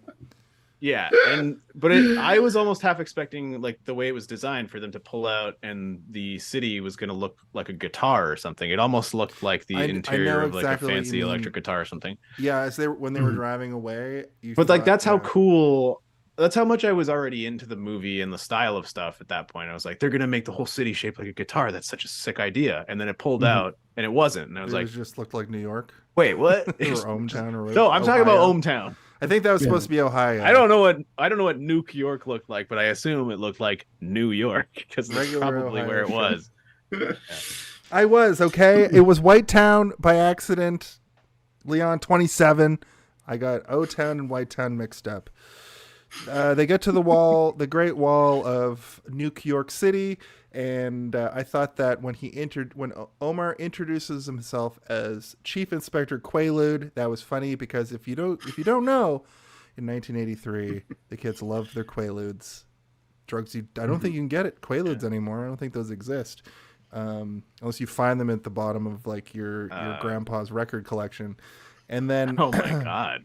It says their Grandpa. What is this? I think my lewds. I've got a record. Give me that cue, you whippersnapper. I pulled a record out, and I'm pretty sure cocaine came out of the record sleeve as well, because it wasn't dust. Just dust, Jason. It wasn't dust.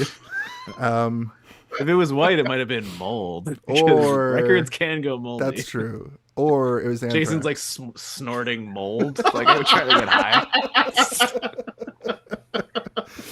I thought it was something else. Not the worst thing I've ever started. He's got trying to get mushrooms high. growing out of his fucking nose. Omar, Chief Inspector Quaalude says that the other two are scientists, and they're there for a border check. The city's closed off, and they immediately get busted for that. And that's when you guys were talking about earlier, that Magneto does that like weird John Wayne impression, which I actually let me see your license right off. I actually perked up for that though. Like I was like, this is a weird reference. Mm-hmm. Well, it was the early '80s, and John Wayne was still kind of like, yeah. It was one of those things where Jack Nicholson wasn't really an impression that people did yet, and John Wayne definitely was. But interestingly enough, Borat was an impression that they did back then. It's like foreshadowing. Sorry, I remember watching the movie, and I was talking to my partner, and I was like, what accent is this supposed to be? Like fucking Kazakhstan? It sounded like French. You remember those like the Bing Bong brothers or whatever? We're like, we are the Mario twins, and we love to. It's like, I'll go to Earth. Oh, from like Newgrounds Day and like like that weird voice that was like a big thing back. It sounded like that voice. I was like, what is this? 55. It's 55. Yeah, I can count all the way up to 55. That's what it reminded me of. We move over to now Angel getting tossed in jail. We meet the female goon who comes down from the vent for some reason. Her name is Cindy, which we find is short for Cinderella, and she loves roller skating just like her brothers and being a new woman because she is ahead of her time, I guess. Um, She's She- built like the bros, except she's got a short skirt on when you're always seeing her butt and other butt. her great butt. And then she's got Laura Croft boobs because Mama. they're like the early Laura Croft boobs because they're like the square triangular. titties. Yeah. Mhm. And pigtails, and she's dressed sort of like one of those waiters or servers from like a Like roller an old 50s skate diner. 50s diner Yeah. where they would roller skate up to your She says car something. and hook it onto your window or whatever. And be like, she here's your says- shaking fries. She says something really gross about Mock here that made me say ugh out loud, and she's like, Angel's like, I'm here because Mock brought me here to like be the voice of his like machine or whatever, and she's like, you're a little dated for one of Mock's girls. And I was like, oh no, there's been others and they were young. So we're painted a picture that Mock is fucking disgusting, even more disgusting than he's Wait already a been. minute. You're telling me the Mock's disgusting? No way. But then that's when I wrote, what are they doing in this movie? It's like kinda adult, but kinda for teens. Mhm. Well, I think this was this before R and PG-13 were separated? I think it might have been. I think it might have remember. been. But 14A Yeah. has been was around. No, 14A is like later. So It's this might also have just only been in Canada. yeah, this might have been like And this was also a time where they didn't really quite know where to categorize everything. It wasn't exactly spelled out yet. They hadn't either. figured it out yet. this This would have definitely been PG-13. 14A when I was a kid, yeah. Mhm. So But it wouldn't have been 18A, and it definitely wouldn't have been R because there's no blood. not a feminist masterpiece then, says Beyond 27, which is kind of a Yeah. running gag. When Noel was on this show, we determined that Last Action Hero is the perfect It's a feminist masterpiece. yeah. because of a certain Quintessential.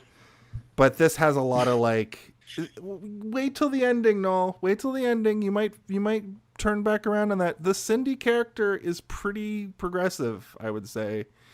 And the ending is a bit progressive. But at this point in the movie, it's a princess in a tower bullshit. And then it just cuts to Mock in his like little weird console room, just like fucking jizzing all over it, yelling about how he's gonna bring the being or a demon from the nether void of the Shadow Walkers, and he says he can't be stopped. And Spoiler, he can. the song but the computer voice is like a song can bring the being, but the song can also send the being back. And then I was like, it's going to be Omar, obviously. And then what I noticed during this is the computer console has like full brain, like it's like Yeah. in a brain, which I thought was cool. And also this is at the point when I was like, he with that his costume at this point, it's kind of like a hazmat suit with his face exposed. That's when I was like, this looks like Mother Brain from Captain N. Mhm. But then they go like, no one can send the being back, and that was kind of ambiguous. I didn't really get like. Well, what- it wasn't ambiguous because they say no one can bring, like the computer Yeah. even like pauses and then says no one Okay. can bring Yeah. it back. That's what I And kinda then I'm thought. like, hold on, pump the brakes, computer. That's when I'm Yeah. gonna start asking follow-up questions. no, Mock's like, I'm evil, and that's my job. Mhm. Well, it's like he just immediately takes the readout and he's like, I'm indestructible then. I don't have to ever worry about asking this computer any more questions about what might happen to me if I summon this demon. I'm not going to think about this for more than 8 seconds, and we're going to move on. Yeah, even though the computer is like fully putting like quotation marks and italics on the word one in the sentence over and over again. Instead of just saying, well, Yeah, two people with one song, one heart, one love might be able to send the demon back. But he doesn't think about that. He's just thinking about which wig he's going to wear this afternoon while he goes and hires Smeagol to impersonate his new girlfriend or whatever. what's her face? Yeah. Which I kind of like as like a concept for like an X-Men villain or something. They call her what's her face because she can change her face or whatever. Yeah, But, that's like, a very Chris Claremont kind of idea. Yeah, but then he like rips it. It's just a mask, and I'm like, oh my god. So she just had a really realistic version of this of Angel's face that she wore. Where'd she get that? Did she have to plan and get it made? Can she make them herself? Does she grow them off of her face like a mutant ability? And she's just gonna get on the subway without that face. Like, Yeah, all right. and she's like, Glad to be of service, my precious. and she like walks away. Yeah, very You're very like, oh, zombie-like look on her. Yeah. Yeah. So right after that bit, we get our first nudity of the movie, and this is at the point when I was like, "What the fuck is this thing?" Jason's like, when was this movie made? 1969.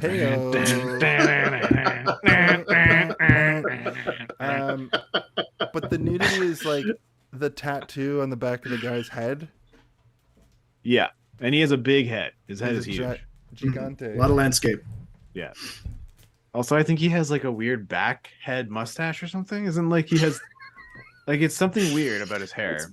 A little tuft of hair in the back. Yeah. Yeah. Like he's just got a giant bald spot and he's holding on to that last little crest of hair in the back. But it almost looks like it's a mustache for the back of his head. Yeah, it's articulated. Yeah. He's like gelled it. He's put some And- wax in it. Yeah. And he has a harpoon leg. He has right. a harpoon leg. That's real. And this is when we meet Catherine O'Hara. She's the Aunt Edith, the tattoo shop lady who helps them out because they're like running around the city, and Angel and Cindy are running around the city, and it's kind of this is another one of those points where I'm like, it's just confusing about what's happening, and Yeah, I mean, I had to vocally work it out with the person I was watching it with in order for us to both be like, this is what's happening, right? And they're like, I think so. I'm like, you tell me what you think's happening, and then I'll tell you what I think is happening, and we'll see if we both kind of match up. 3, 2, 1, go. And then we're like, hot dog on harpoon leg. Yeah, okay, yes, we know that. We know that's happening. winged heart $14.95. Yeah, they need to find Cinderella because she has the tattoo of the Mook's siblings, and she might be able to figure out where Angel is, but Angel's with her because they snuck out of the tower, but they have to be back by midnight because she's Cinderella. Is that why she's called Cinderella, or is that I guess is her so. name Cinderella? Is that just a nickname? I don't know. So that's sort of what's happening in the tattoo parlor, and the head tattoo guy hears all of this, and then he's walking down a hallway, and it's following him, and then he gets on the phone and basically drops all this information to one of the mooks. But then one of the mooks shows up and kills him, No, he kills him through the computer. or kills him through the the phone. computer or through the phone. Yeah. It's like some weird, like Batman style shit where he's like, I have an electric device installed in every telephone around Nuke City. That literally happens in The Fifth Element when Gary Oldman kills his henchman blows over I the thought phone. it was Yeah. familiar. Yeah. Yeah. And speaking of actually the whole Zorg does seem like he might have some sort of technology that can blow up any phone that he's talking to, though. These mooks, I don't know. I don't know about these mooks. But quickly going back to what you're saying about how the look of Nuke York, it's difficult to parse out what exactly is what and where. The parts where like you're in Mock's tower, that's all silvery and white and it's above the pollution. That's like another thing that I kind of, when I was watching it, I was thinking, oh, it's kind of like Fifth Element again too, where they do that in the New York City in that movie where there's pollution below and everything's nice above. So what you're saying is Fifth Element was heavily inspired by Rock and Rule? Totally ripped off this movie. Yeah. Ripped it off. Steve's favorite. Well, I mean, famously, Fifth Element's inspired by a lot of heavy metal stuff. And that's a good point. Maybe it was a bit of that in there. I Yeah. feel like this was a bigger movie than I'm giving it credit for it because there weren't a lot of these like adult-ish animated features from the era. Like you said, like it was only in a few theaters, but it was in theaters, you know, like it was that Yeah. level of film. It got past the door, but I think But it was a door guarded by armed guards, and they had a whole lot of drugs in their satchel bag, and they were nervous, so they just kind of threw the movie through the door and then backed off and didn't really try hard to. Didn't like the original cut of this movie get burned or something? Like it got like burned in a warehouse or fire or some shit. The existing original copy of like the Canadian version of this did get destroyed, and so when you're watching the Canadian version, it's like the most restoring done from I think a VHS copy. Right. So it clips from like 4:3 to different aspect ratios. That would be so annoying. And I'm sure the animators are probably like, God. It's almost tragic to kind of watch it like that, because you're just kind of dreaming of a world where you did have this version aspect ratio. Yeah. Because for a while there was an online project of people trying to say like, is there any reels or copies that anyone can find of this? And I don't think it has been found. Somebody go to Transylvania and search the salt mines for some sort of copy of Rock and Rule that might exist. The Transylvania from Rocky Horror, though. yeah. Pennsylvania. And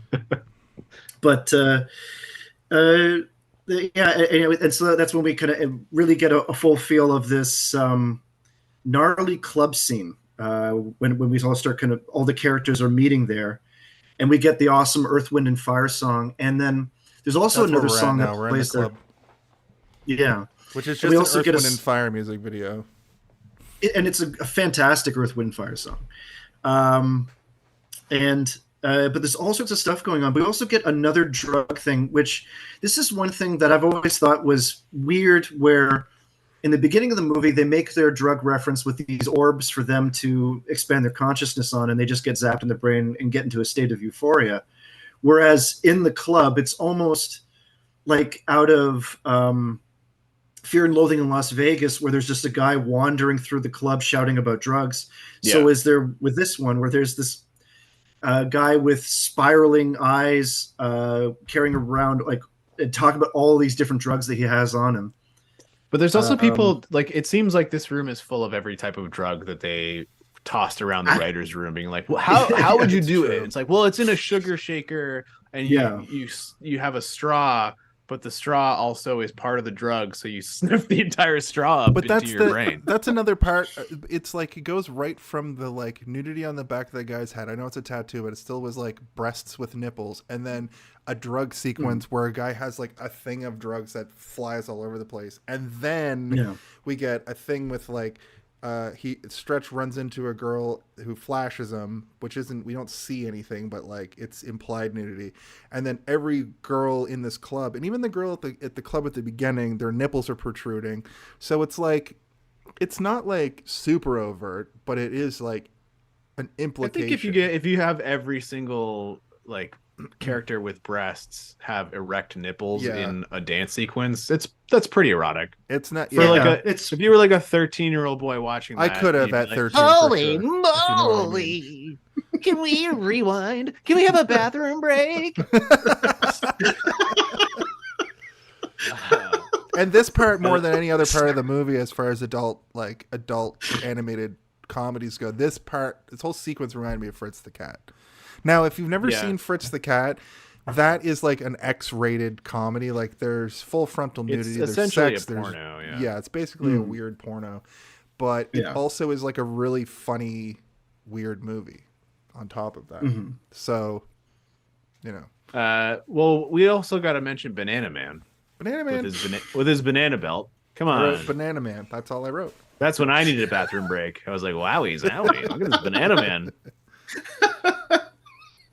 He basically has a belt that has a bunch of bananas, like it's like a grass skirt, like a, you know, and he's like dancing. But the movie tricks you into thinking it's a lady, and then the guy pans up and he looks, and then it turns around and it's like a guy with a mustache, and he smiles. But if you look down at the lower edge of the frame, you can see that there is a banana that's curving this way. And it looks like a wiener, and I was like, oh, they snuck in a wiener. Yon 27 says implied nudity is the best kind of nudity, and honestly, I was slightly titillated by the erect nipples, and I'm not afraid. Well, I can't wait to talk about Showgirls, because there's a whole lot of implied nudity. There's a sex scene in a pool. I might have to pause the movie at Anyway, Shut all the blinds in your apartment. Like, I hope no one else can see through my windows right now. yeah. It's Gee whiz. And then all the subtlety of a frying pan eating the head in that one. Stretch fully Saved gets by his... the bell, more like saved by the boo. Heyo, Jesse Heyo. Spano, the biggest feminist on TV of the '90s, does a fucking skin flick.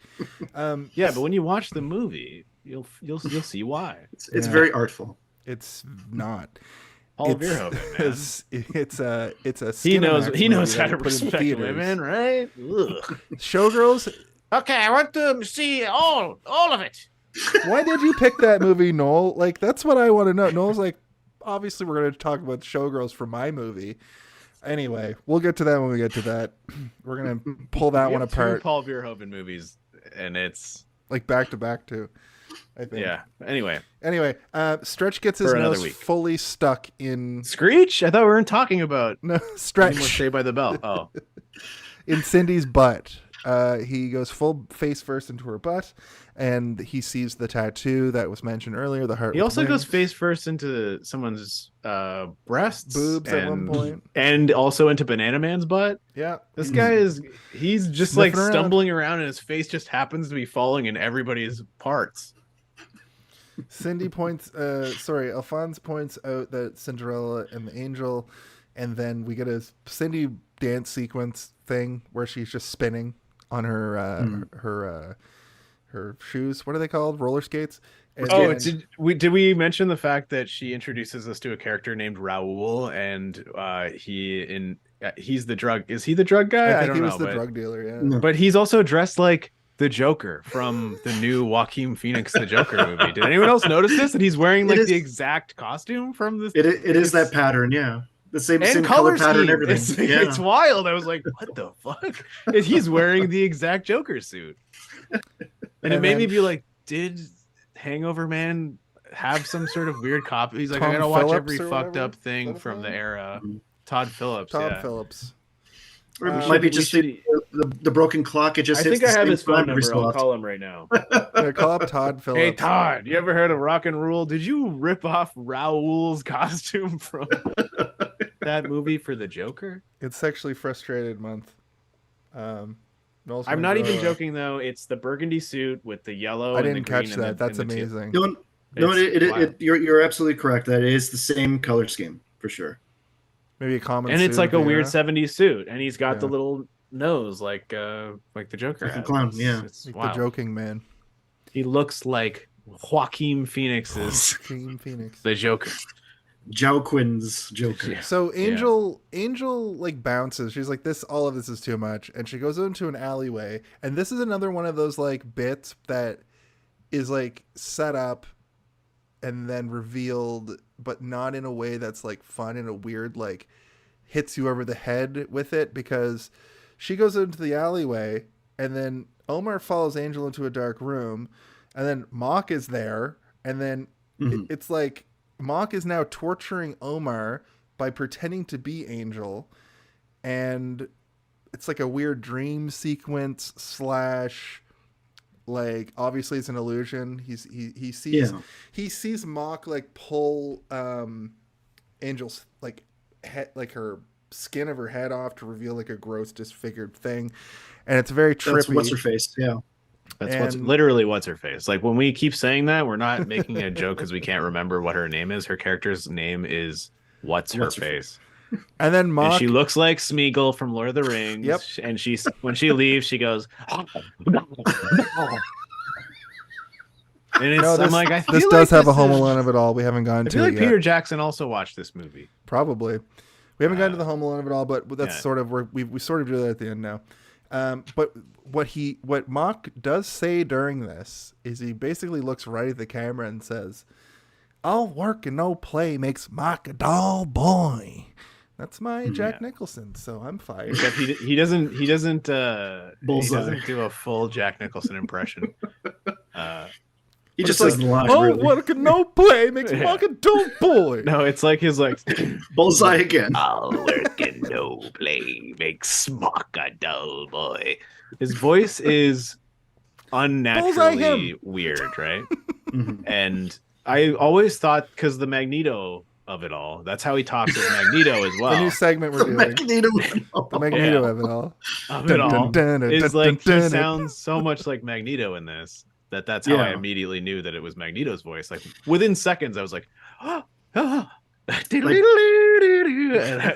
then he also does all those other voices, right? He does the cop, and then he also does the border patrol officer. He does like a bunch of voices. Yeah. One of my superpowers, my useless superpowers, is being able to like identify voice actors. Yeah. I know every like sitcom. Like I could when I'm watching TV and I'm like I just recognize people from sitcoms. Like that's my. Oh, I thought you were gonna be like when I turn on the TV and I see Home Improvement, I'm like, now that's Home Improvement.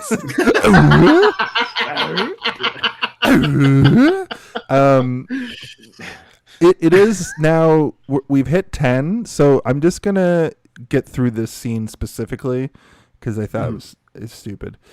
Right. It is revealed to be an illusion. The goons are like projecting into this place while, like you were saying earlier, Steve, like Mock is like going through a wall as a person and then appearing as a face.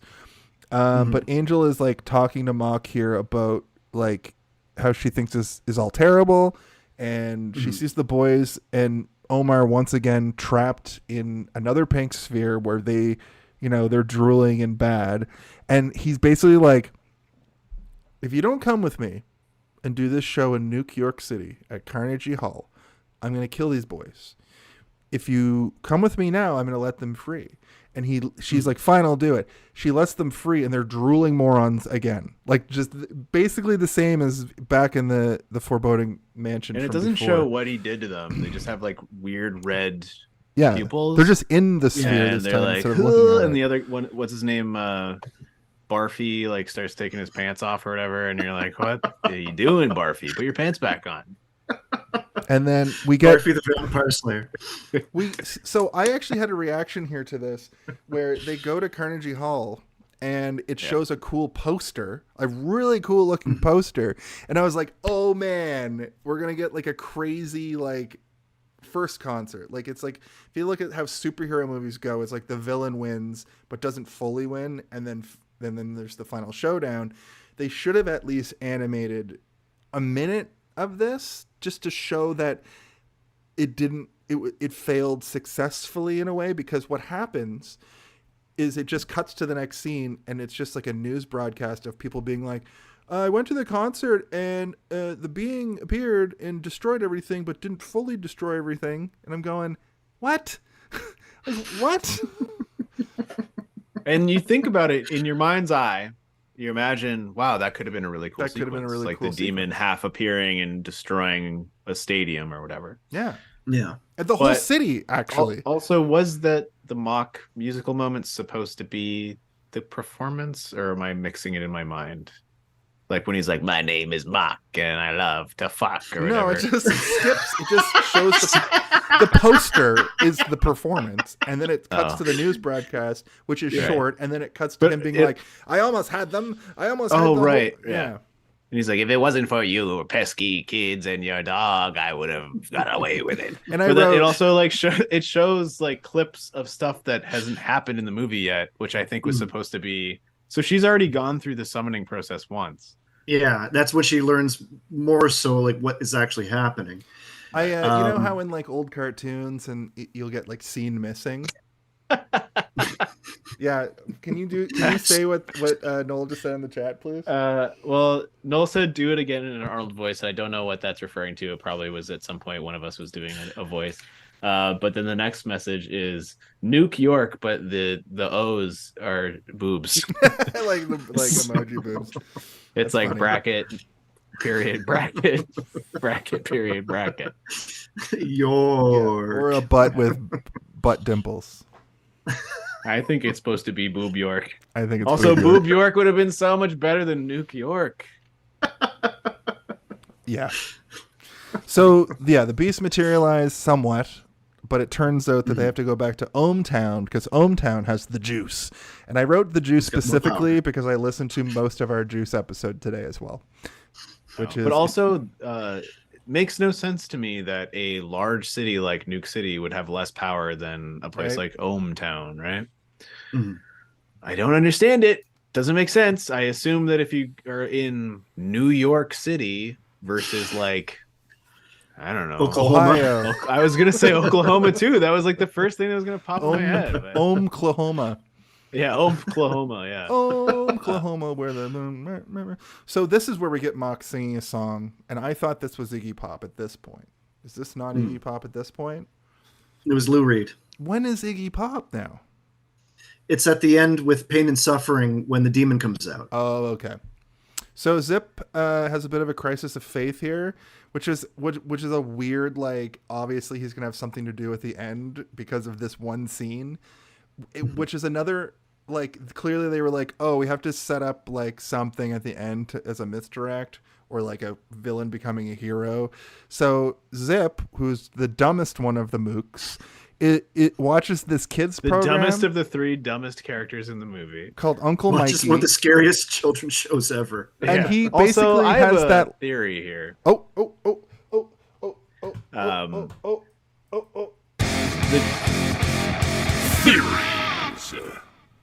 This is my theory. That show was either left to the last minute and they forgot that they had to animate that show that he's watching. And they're like, oh, fuck, we forgot to animate Uncle Mikey or whatever the fuck it's called. And so they just had to throw it together in like 2 days. They're like, okay, just whatever. It's fine. Because it looks like shit.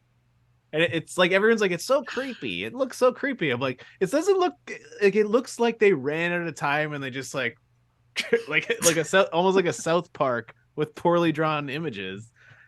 And my theory is that they either ran out of time and they had to make that really, really quickly in order to finish it, or that Uncle Mikey thing is like one of the animators' like college projects that they were working on in animation school, and they just slapped that in because they owned it and nobody else owned it, and they're like, I can just put this in as the kids show and we can make him watching it, and we'll bring it together later and we'll put like a little sticker on his rollerblade It's of Uncle interesting that you Mikey or said whatever. that because the news broadcast moment also felt like a different movie. So maybe it was they're applying like this digital pixelated filter on it as if they were watching it on the TV on a shitty like VHS playback on a boob tube television. But I thought when that effect was happening on those animated segments that it looked really good. I was like, wow, this looks really good. The news segments are great. The Uncle Mikey thing, it actually reminds me of MTV's Liquid Television, that there would be something you would see on that of something alternative and off kilter and awkward.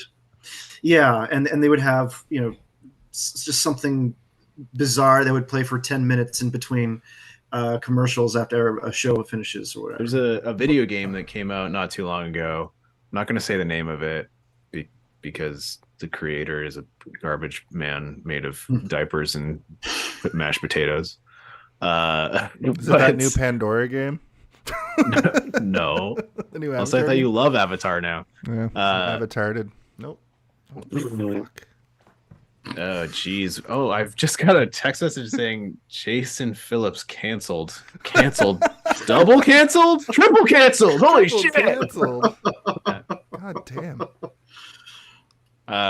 So what was they saying? Oh yeah, there's in the world of this game, you're going around to these different worlds and you're helping people and stuff, but then they have this television screen in like the bars and stuff that's just playing these garbage animations, and it's just like, obviously this is just like the people that worked on the game had these things lying around and they just threw them in there. And I like that, but at the same time, it's it's supposed to be a kids show in a cartoon movie. If it was peppered in and set up along the way that like he's learning about morality, and good and evil, and but it just comes out of nowhere, and it. Yeah, I feel like before we get to the end of the movie, we better have this part in here where he has a lesson, because it was almost confusing. But like, I understood what they were doing, but at the same time, I could see how it would go over a lot of people's heads, being like, so wait, why did he just jump in front? I thought he was a bad guy. And it's like, oh, remember that one sequence where Yeah. he questioned his morality instead of, But like you said, it was having clunky the maybe way he's that they, talking about it to his brothers throughout the movie, Yeah. even from like the get-go kind of thing. It's you know? clunky the way they executed at this point too, because it's kind of like that scene from the Mitchell and Webb look where he's like, "We've got skulls on our hats. Are we the baddies?" Like it really played like the naive like somebody. But he's also realizing, supposed to be really stupid, like right? the, Like that's the his dumbest character. one of the three. Yeah. But Like also the baby because brain. he's so stupid, he's able to Find be some compassion. broken through to by a children's television show, Yeah. being like, "Is this bad?" Because the And it's TV like a show guy is attacking basically a just cow like, with an axe, or is this bad? And you it's should like be them good. feeding the cow You food. shouldn't be bad. You know, it's like very Yeah. like And actually do like a music themed with that too, of him learning about a song, and the song is teaching him good. yeah. But also, if versus you're gonna evil. go as dark as they did with that show, maybe show him the character in the TV show doing something evil that is something that he literally did, like earlier. Yeah. You know, Yeah. like to make him have that, like it's so clear, like, oh, I did Yeah. I did attack him with an axe earlier. I guess that was Yeah. bad. Mhm. Mhm. That might be funny. To me, it would be funny. I'd be like, yeah, it's hilarious. Remember when you were attacking that guy with the axe? That's not a good thing to do. It's better to, you know, bring Yeah, but him that a would- glass of water when he's thirsty. That would be bone structure, which is something this movie doesn't exactly have. Speaking of, immediately the next scene makes no sense either because Angel tries to like trick Mock by being like, "I'm on your." If I didn't analyze this scene correctly, please tell me if I'm wrong. She tries to reverse psychology Mock to get him to be vulnerable. And what was she going to do? Just like reveal that, oh, actually, I'm going to destroy you. But he immediately sees through it and chokes her out. Mhm. And that's when we get the next dumb thing. Like it felt all of this feels very rushed because then we just get a black screen and the sounds of the room getting destroyed. And then just him, a light shines on him and he goes, oh, she got mad or whatever. I didn't destroyed mind the that room. part because I liked that it was like showing all the wigs that he's worn so True. far in the movie. Yeah. I was like, that's kind of fun. But also, they were in an airship in the room that is all windows. But now they were in So- a supply closet. But now it's like dark, and it's like, did he somehow close all the windows? Does he have a button to close all the windows? I don't understand. Mhm. Those types of cuts are very jarring, but you still get what's going on. So like I don't, it doesn't make me be like, oh, it just makes me be like, I guess they didn't have enough time to fill that with something more interesting, right? Well, no They one probably they got their key shots, they got their key information, they got the things they needed for the scene, and they didn't have the 30 seconds of extra animation to have them have a tussle, which is disappointing because there isn't a lot of action-y sequences in this where they can really show off their ability as an animation studio. Did they make up the movie chronologically? That's a good question, Noel. Or did they bounce around like boobies? Had to put in a joke there. But a lot of things feel like maybe they just animated a scene and then they're like, well, we spent the money on this scene, now we have to animate it and put it somewhere in this thing. And some of these scenes feel like, I wonder if there's cutting room floor scenes that they half animated of like the Carnegie Hall massacre or like whatever happens during this moment, or a little bit more backstory with Zip being throughout the movie. Like you said, like maybe he's questioning, but you said that they like chopped and reworked this movie a bunch of times. You know, that old like the movie, half the movie gets but you can't like reshoot scenes with an animated feature. You have to You have to go back and animate entirely animate it, new which things. is so much more money, right? And I think on 2D animation they really don't do that like at all because with 3D animation you can a lot of the times you can reuse assets. You can still do that in 2D, but not to the extent that you can in 3D animation. Yeah, like matted backgrounds and stuff like that is one thing, but to reanimate character stuff, like Don Bluth era Disney, yes, because that was famously the Xerox era, where they often did that and to effect. But they also would have the budget to do it as well, right? Like, yeah, it's a very different beast with that. Whereas with this, like to not backtrack too much, but like the whole Carnegie Hall thing, where there is nothing that happens with the Carnegie Hall shown to us, but we're shown the demon, we're shown Angel on that strapped to that pedestal and all that kind of stuff from the end of the movie. We're seeing glimpses of it there, and I kind of took as they were running out of time. They couldn't do both, so they had to choose the end and splice and overlay onto the Carnegie Hall montage, and then call it a day. I have literally done animation to a degree, not to this degree, but to a degree, and I have run out of time, and I have done the exact same thing where I'm like, I have all these images done. I need to fill space, so I'll cut a bunch of images that I already have. I'll essentially like butcher them up and then use things to try and make new things in order to complete something that I just don't have the time for. Right? Doesn't look great when you do it, but you can do it. Oh yeah. Like if you pay attention to Hanna-Barbera, you realize how why all those characters have collars. All those characters have collars for a reason, so that the body stays still and the heads do all the animations. I have a collar to hide my gross neck. Yeah. Spider-Man, 60s Spider-Man. Yeah, it's the always reason him, that we didn't give like him this, and his head is just maybe moving a little bit. The bottom of his mask is moving. Yeah. Or why Newt finds the sword for Herc behind every bush in the old Hercules cartoon. Like you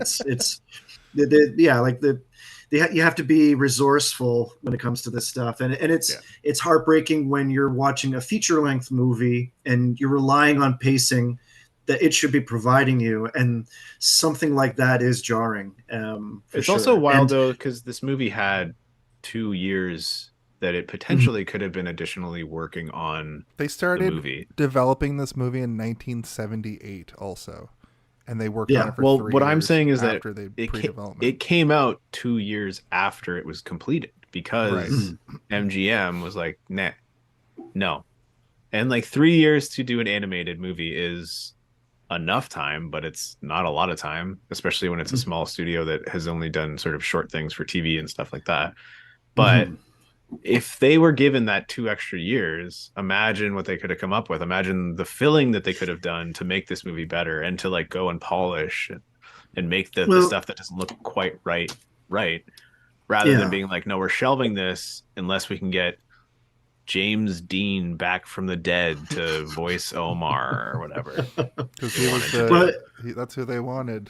Because like the two people that I don't really find too much information from in regards to this are the other two founders of Nelvana. Because there's all sorts of Clive Smith stuff. Dave Grohl. Kurt Cobain, Chris Novoselic, and Pap Smear.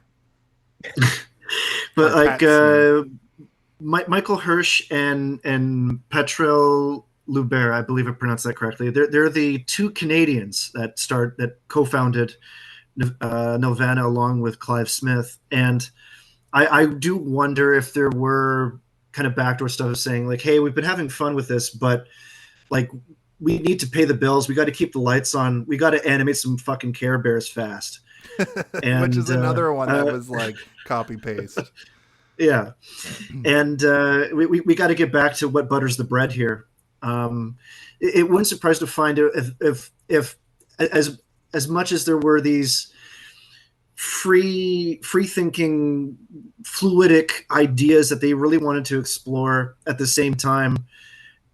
Now you've hit a wall. We're running out of time with this, and also at $8 million, it nearly bankrupted Nelvana at the same time. Yeah, and so that's another thing too. Is like you end up kind of saying, well, if we start working on children's animation again, we start generating revenue, or do we spend another 2 years getting into more debt, finishing this movie? And there's a part of that is kind of tragic, that is a necessary part of the decision making that comes up with this stuff. But then at the same time, you kind of wonder, well, what could have been if they did, as you mentioned, Steve, have that opportunity of time and take it to flesh out ideas and come up with original animation to fill in parts instead of more or less copying and pasting. It would have been backtracking. something, I think, special, but we all know why it didn't happen, and the answer is money at the end of the day. But and also interference with a company that bought the company that believed in your project, then being transferred to a bunch of people that didn't, and that's got to be the worst feeling in the world. Working on something for 3 years, and then all of a sudden another person comes in and says, "Yeah, I don't like this at all. We're gonna replace Angel's gonna be voiced by Holly Shore." They just change everything. Just the worst ideas. But I mean, thank God for Inspector Gadget, because that's what kept Nirvana alive to this day or whatever. Actually, so quickly, Nirvana, they got their name from the first original Canadian superhero comic book character, and it was Nelvana of the North, and it was a female Inuit superhero with superpowers. Cool. And that was written in the 40s, in the 1940s. Were they part of Alpha Flight? Is it based around Nanook of the North? Well, no, not at all. I mean, by no means, I haven't read a page of it, so by no means am I assuming a comic book written about a female Inuit character in the 1940s is respectful and thoughtful and artful by any means. Maybe somebody should reboot it and inject some of that woke juice. No, I'm joking.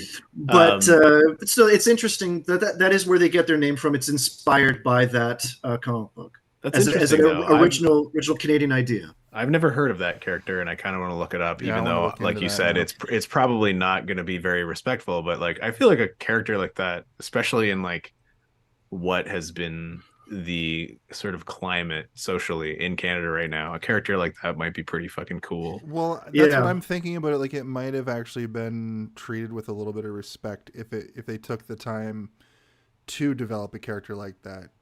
Maybe there's a good chance that it's going to be the worst thing you've ever seen, but there's a good chance. Let's not give any examples, Jason. I wasn't. But well, at the very least, the list of her powers is all over the joint, and it's very much of its time of Superman type stuff, where that's what his superpowers are everything that he hasn't done yet. He has superpowers. Same goes with her, where it includes things like melting metal and disrupting radio communications. It's a little over the joint, but that's also 1940s comic book writing. Does she have ghost powers or something? How does she do that? She turns invisible. She gets her powers from her a deity father, who is Santa Claus. Who is Are you actively reading this character right now? You keep looking off I know you're just trying to remember what you read, but I did make notes of it because it is a little off kilter, but so can fly at the speed of light through the northern lights because that's so fucking dope. because her dad is the spirit of the northern lights is the whole concept, and melts metal, disrupts radio communications, telepathic, turns invisible, and shapeshift. Yeah, that's the one that everyone's like, ugh. There it is. Rude. Yeah. And she has a Canadian Mountie friend. So I'm guessing from there. I'm out. Yeah. I'm guessing from there it doesn't go great. But anyway. Yeah, at the end of every issue, she has to run off into the woods in the shape of a rabbit, and the Mountie's like, "Yes, I solved the crime." Yeah. With my white strength. Yeah. But anyway. So anyway, but that's where the name Nelvana comes from. That it is a Canadian-inspired thing, and I know we're kind of getting a little off topic because there's still the ending to go over, but all of this stuff kind of lends into why I do particularly love this movie in a weird way. That it was a labor of love, even though unguided, unstructured, but also I kind of think about what could have been, and if there were some other elements in play to kind of keep it focused. This movie very easily could have been heavy metal, or something similar. and also could have been completely lost as well. So that's the thing. Isn't heavy metal like an anthology? It's like small It's stories. it's Yeah, a like the vignette series, and there's magazine. a shell story to keep it all together of Yeah. the Lochnar crystal or whatever it is. Yeah, The movie Heavy Metal is like if you're reading the magazine, and in the magazines it does have one of the, like a small seam that keeps sort of everything together. But the shell story for it. Yeah, but the magazines are a lot more Pulp Fiction-y, where the movie they kind of had to connect them because, like we said, people are stupid in the 70s and 80s, I guess. But I mean, people are stupid now still because everybody's dumb all the time. Adult animation is so rare, right? Outside of North America, it's a little bit more common. Dozen, but back then, I mean, now it's happening a little bit more now, but in North America, no, not really. Like Western storytelling it's like there's almost no respect for animation, and there hasn't been for a very long time. You can tell stories that are like told for adults and safe for children, but you don't really get that many opportunities to tell stories that are for adults that are purely animated. I know that the Invincible television show has come out recently, and like, you know, we had like the Spawn series in the late 90s and early 2000s, and there's been a handful of things before it became commercialized. A lot of stuff had to trailblaze for that, and even also early Family Guy before it came back. And also, well, I mean, like I'm not talking about about television. I'm talking about like I'm talking about movies, like feature length things. Like Invincible is essentially a really long movie, right? Like Spawn is a really long movie.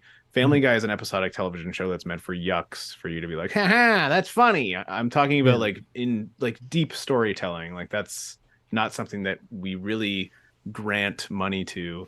You're right, man. Like I can't think of the last time storytellers an adult like animated film even like came out.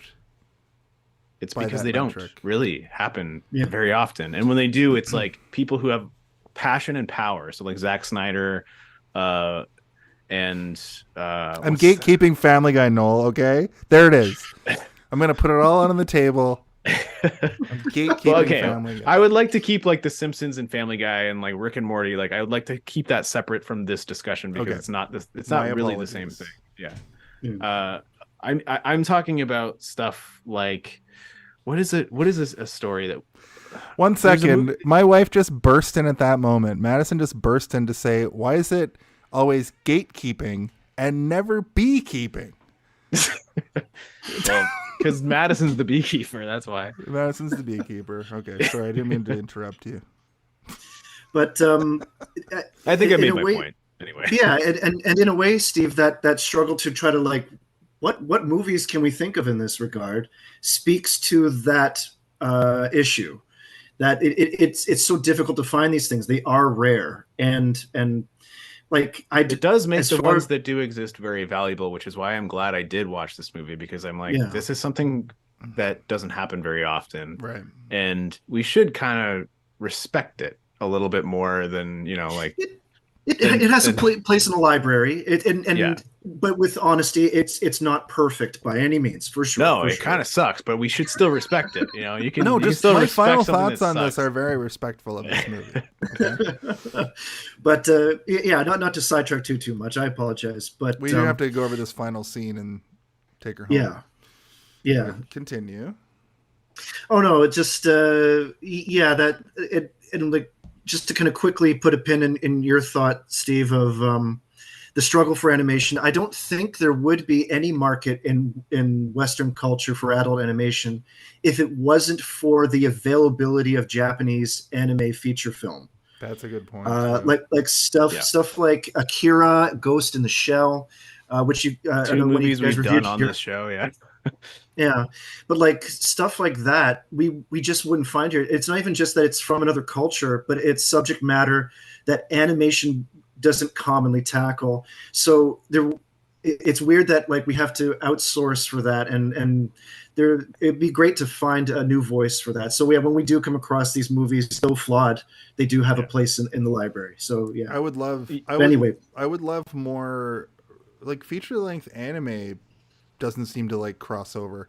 I'm sure they exist, but you just have to feature it does like a lot of adult trouble. anime. Yeah. There's so much of it, but But I haven't heard of any like noteworthy things outside of Studio Well, that's probably Ghibli, you which is probably more just like- don't have the surrounding fan base that you're interacting with regularly to recommend it to you, right? Like There's a lot of even adult I don't. serial anime that exists, right? Like, but that's Yeah, episodic. it's TV shows, but there are also tons and tons of movies that are really good.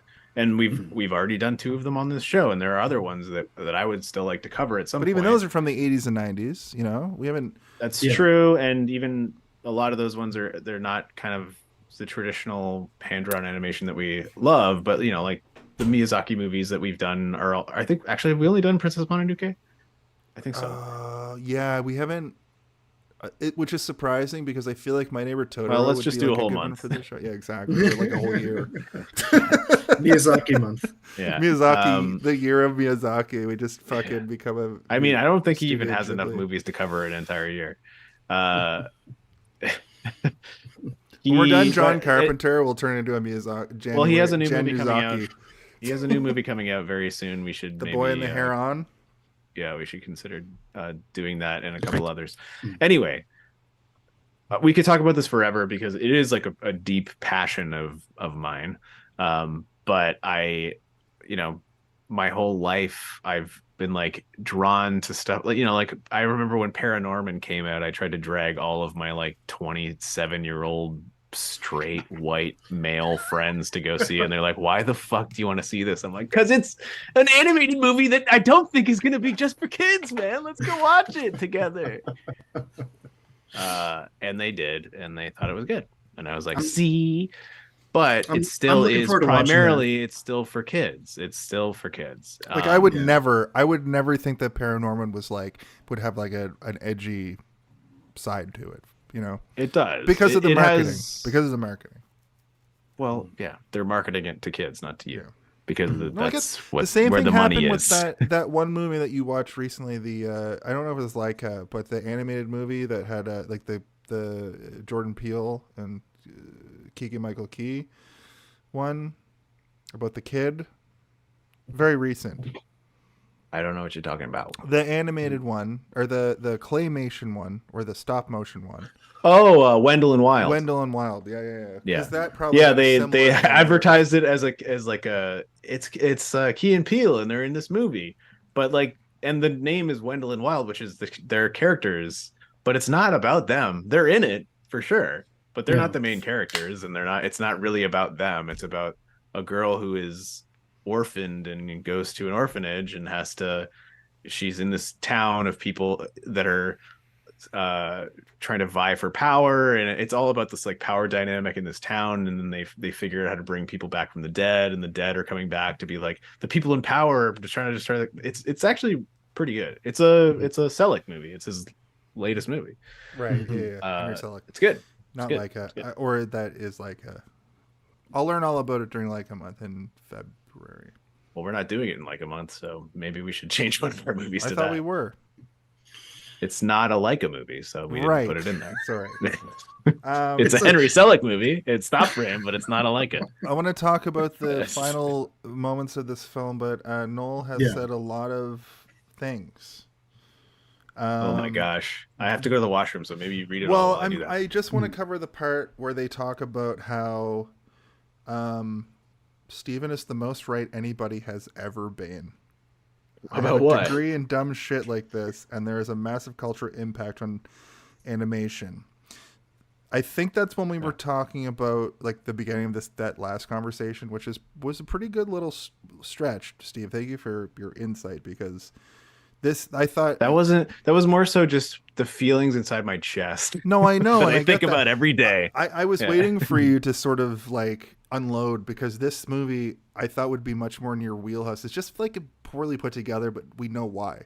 If this movie was like thought out properly, it would have been fucking amazing. But then they mentioned Grave of Fireflies, which I've never heard of, but I assume it's a really heavy anime feature film. It's great, but like, yeah, prepare your heartstrings. Right. And then I want to know what the Hays Code is. Hays Code killed North American adult animation.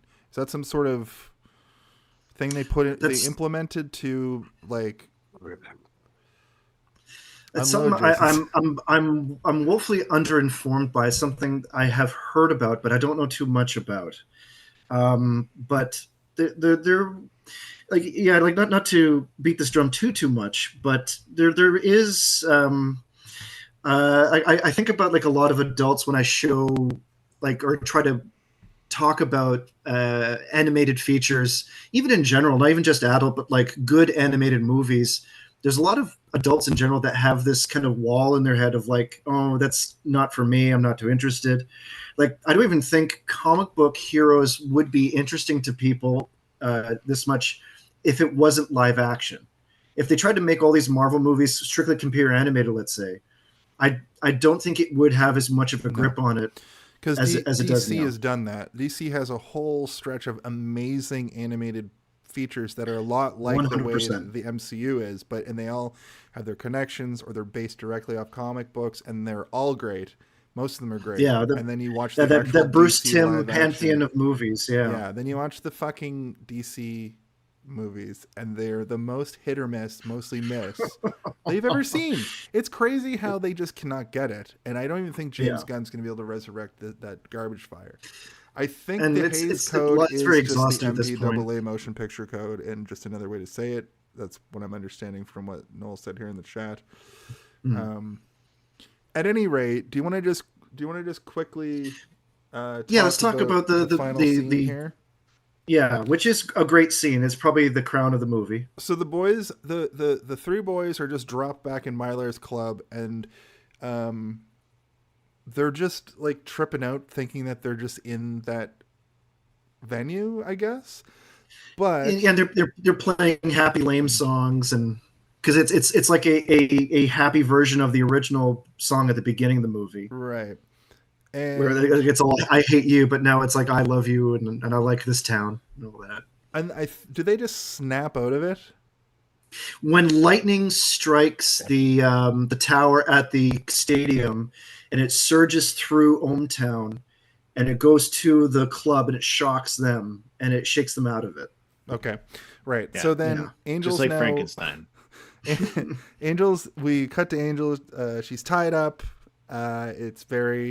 She's tied up with a giant like hentai tentacle kind of coming at her because the summoning happens. She sings the moment. And Jason acts like he's never seen a feature length anime Okay. before. I've never seen a full hentai. Okay. You haven't gone full hentai yet. Yeah, I've seen about 3 to 7 minutes About worth 9 to 12 minutes of all of them. on a good day. Of all of them. You're right. Pervert. So they jack up the power, and it's too much. It's like they go too far, and the monster's out of control, and the street lamps are exploding. And that's when I realized if this movie was all metal, like actual Slayer, would have been so much better.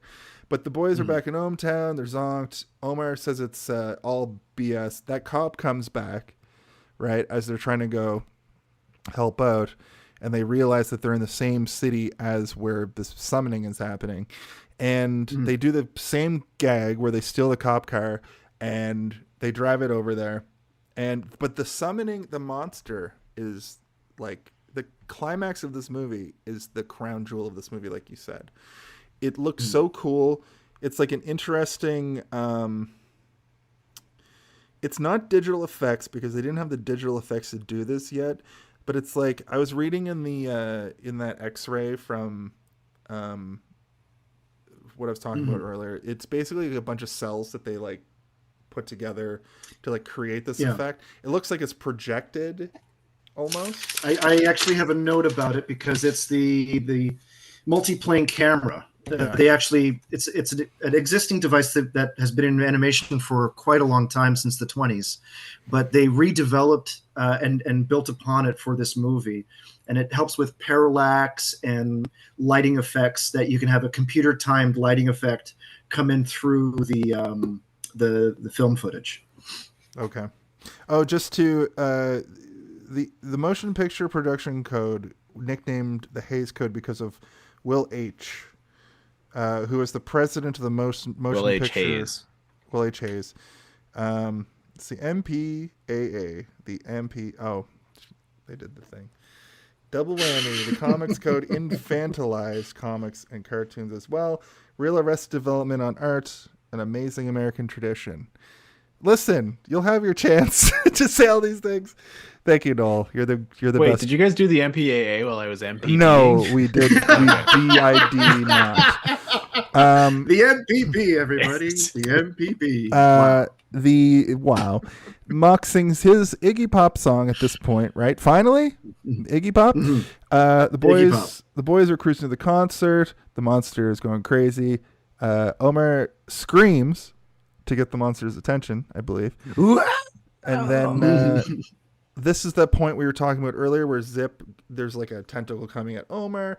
Zip gets in front, and we get like the saddest thing in the whole movie where Toad comes over and is like holding Zip as he dies, and he's crying. Like, it's like, I did it, boys. This is also where you're like, okay, they realize they're evil now, but like we were talking about earlier, not great writing. They probably should have established this a little bit earlier on. And what about the other brother? What happened to him? He's just still like pulling the levers, being like, I'm still evil, guys. There's always one evil triplet. Yeah, because Toad does go full aggro at this point. And then, yeah. Angel tries to sing the demon back to the void, and then Omar steps in and they harmonize, and then that's the end. Like, that's just the way the movie actually ends. Yeah, I was kind of relieved because I was like, we're gonna get some shitty 5-minute where like they're them back. all going back to their homes. No, they're back at the club and they're like singing at the club, and that rat guy is like, I always believed in them ever since day one when they were here. I believed in them. Yeah. And like and it's like a roller full skate crowd brothers are now in the band, and like, is it gonna be something dumb? And very, you know what? popcorny. Now we can rest easy knowing that the world didn't get torn apart by a music demon. I don't know what the demon really was all about. It's some kind of lasagna monster, but it ends as abruptly as a lasagna as well. So with that, that is the film Rock and Roll. We have a couple more segments. We're gonna probably push 3.5 hours on this. So just before who would have thunk it, folks? It's always the ones. This episode is gonna rock and rule. It's always the episodes I think we're gonna have nothing to talk about, but it also looks good on Twitch. The longer you're on Twitch, the better, especially with the kind of views we've had tonight. I would like to do this segment now. If you had to pick one, what do you think the Home Alone of it all? The Home Alone of it all? Can someone please tell me when the Home Alone? I really gotta know. When is the Home Alone of it all? What is the Home Alone of it all? Now that's the Home Alone of it all. Man, I can't believe we got all those voice actors to do that for us. Right? All the voice actors from this movie. And Maurice Marsh, Yeah, he was in it. He was in there. He was the one who was like, I can count to 55. Now, what is the Home Alone of it all? Yeah, and then he's like, he got blown up in his phone booth, and we were like, oh God, I guess we don't have to pay him for that one. And then he's like, I'm retired. Oh God, Jason's canceled 4 times now. Why? No, that's a reference to one of those videos. Oh, I'm retired? No. Oh, I thought you said something else. Oh shit! You put words in he my did mouth. not say that. He did not say that. I said Avatar. At any rate, basically, the Home Alone of it all is the moment of the Home Alone film where Kevin McAllister slaps the blueprint on the table. It's the part we all came to see. We want to see the in that specific instance. We want to see Harry and Marv get destroyed by this Saw nightmare kid, Kevin McAllister, with the traps. Every movie has sort of with the traps. One the of kid these with things. the traps. What did we come to see here? I would say when they like go on their when they leave in the car to go find. Basically, when the Zeppelin starts to inflate and then on would be my Home Alone of it all. I can understand that. I like. Personally, for me, it's like thanks, Noel. The any of the musical interludes, like, because that is the big get of it. Because like on the poster behind you there, it's got them listed. So that was the big grab for everybody. What a mislead if you watch any of the though. She's tied up at this point in the movie, but here it looks like she's shooting lightning bolts out of her hands. It is a sweet poster. But like when you watch the trailer for this movie, the musical part of it is a big emphasis on what they're trying to bring in for the adult audience, and so I guess it depends. If you're a Cheap Trick fan, you get it right at the beginning. If you're a Debbie Harry fan, you get it a little later, and so forth. And but for me, only because of the little tidbits of history along the way that I've learned about it, it's honestly, it's near the end when they are harmonizing, when you're getting to that crescendo. But that is something that I love in anything that is musical or musically oriented, is the biggest song of the movie. And I would personally say that. All right.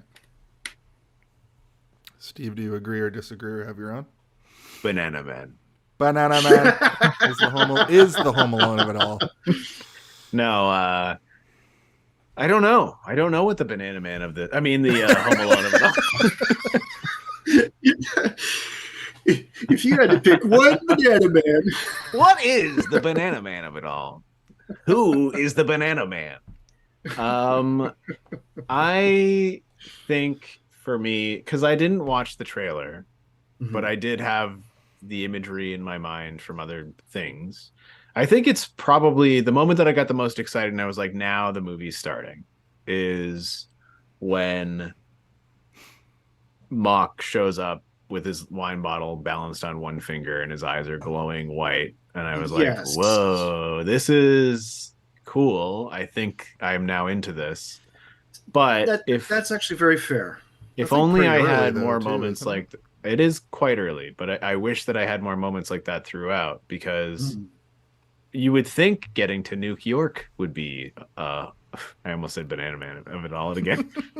Would almost be a Home Alone of it all, but it wasn't. It was the antithesis. It was terrible. It was bad. Nothing in that entire New York moment other than Banana Man was good. And then we get out of that and there's nothing really again until like your moment, Tim. I'm excited again. I was very excited when Mock shows up with the wine bottle balanced on one finger, and I was very excited when they started harmonizing together, which is like less than 3 minutes before the credits roll.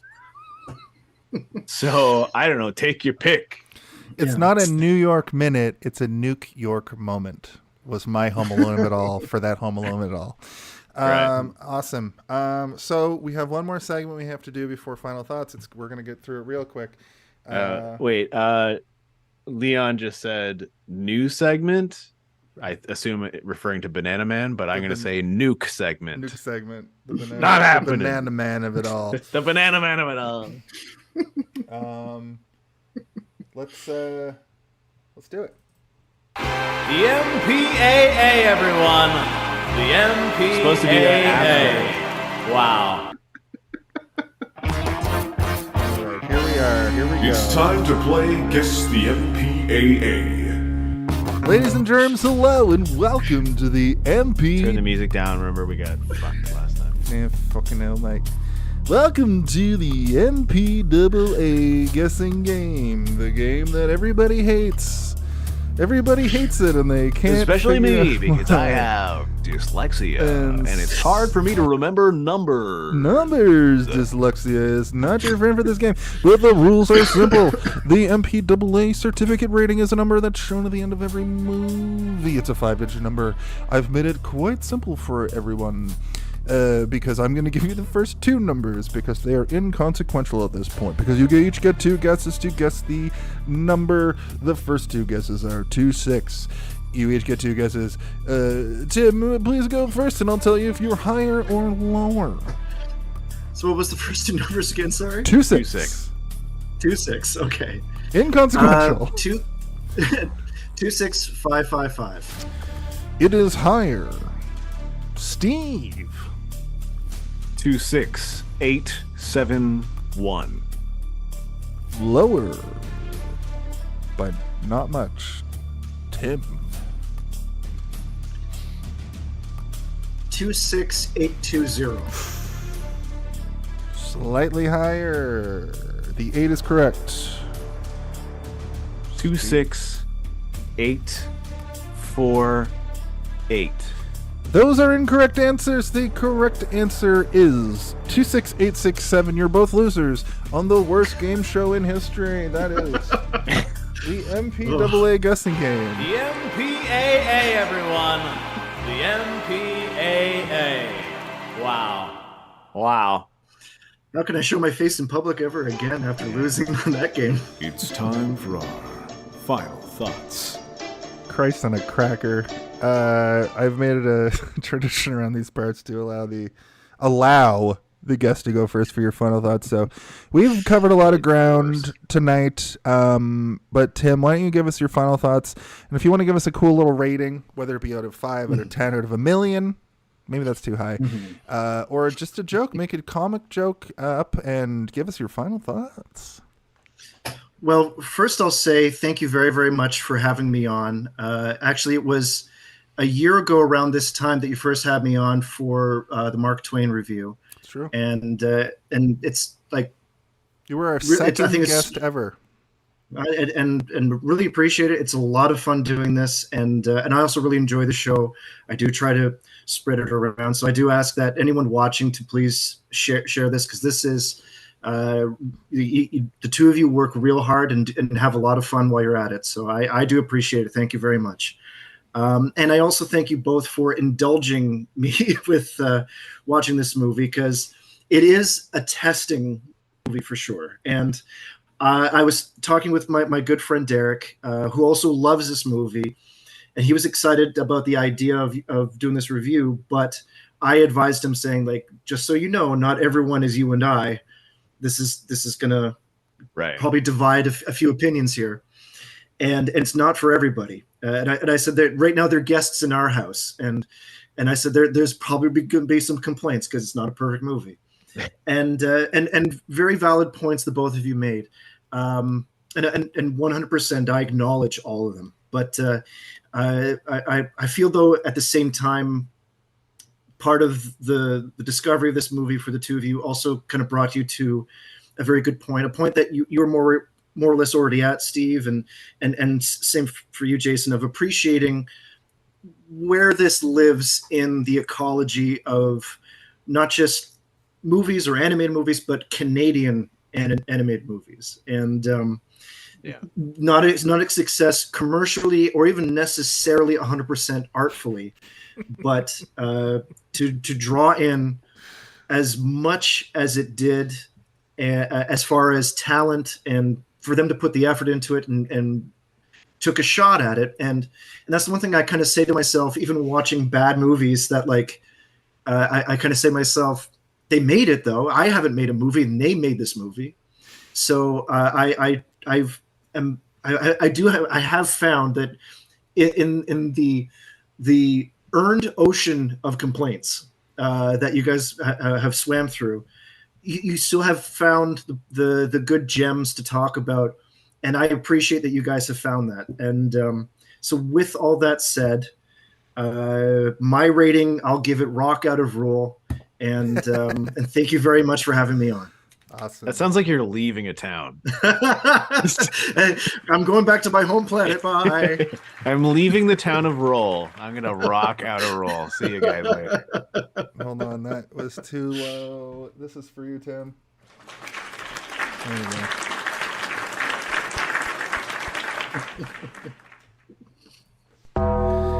Okay. I swear one day the Undertaker is gonna like come and kill me in the background or something. I don't know what's gonna happen here, but it's happening one day. Also, Noel in the chat says, for what it's worth, Tim, you've made me want to watch the movie. So it's on Amazon Prime. Go out there and watch it. I think, Noel, you'll like it for what it is, especially after you've listened to us yokels talk about it for nearly 3 times the running time of the movie. So Steve, why don't you hit us with your final thoughts, buddy?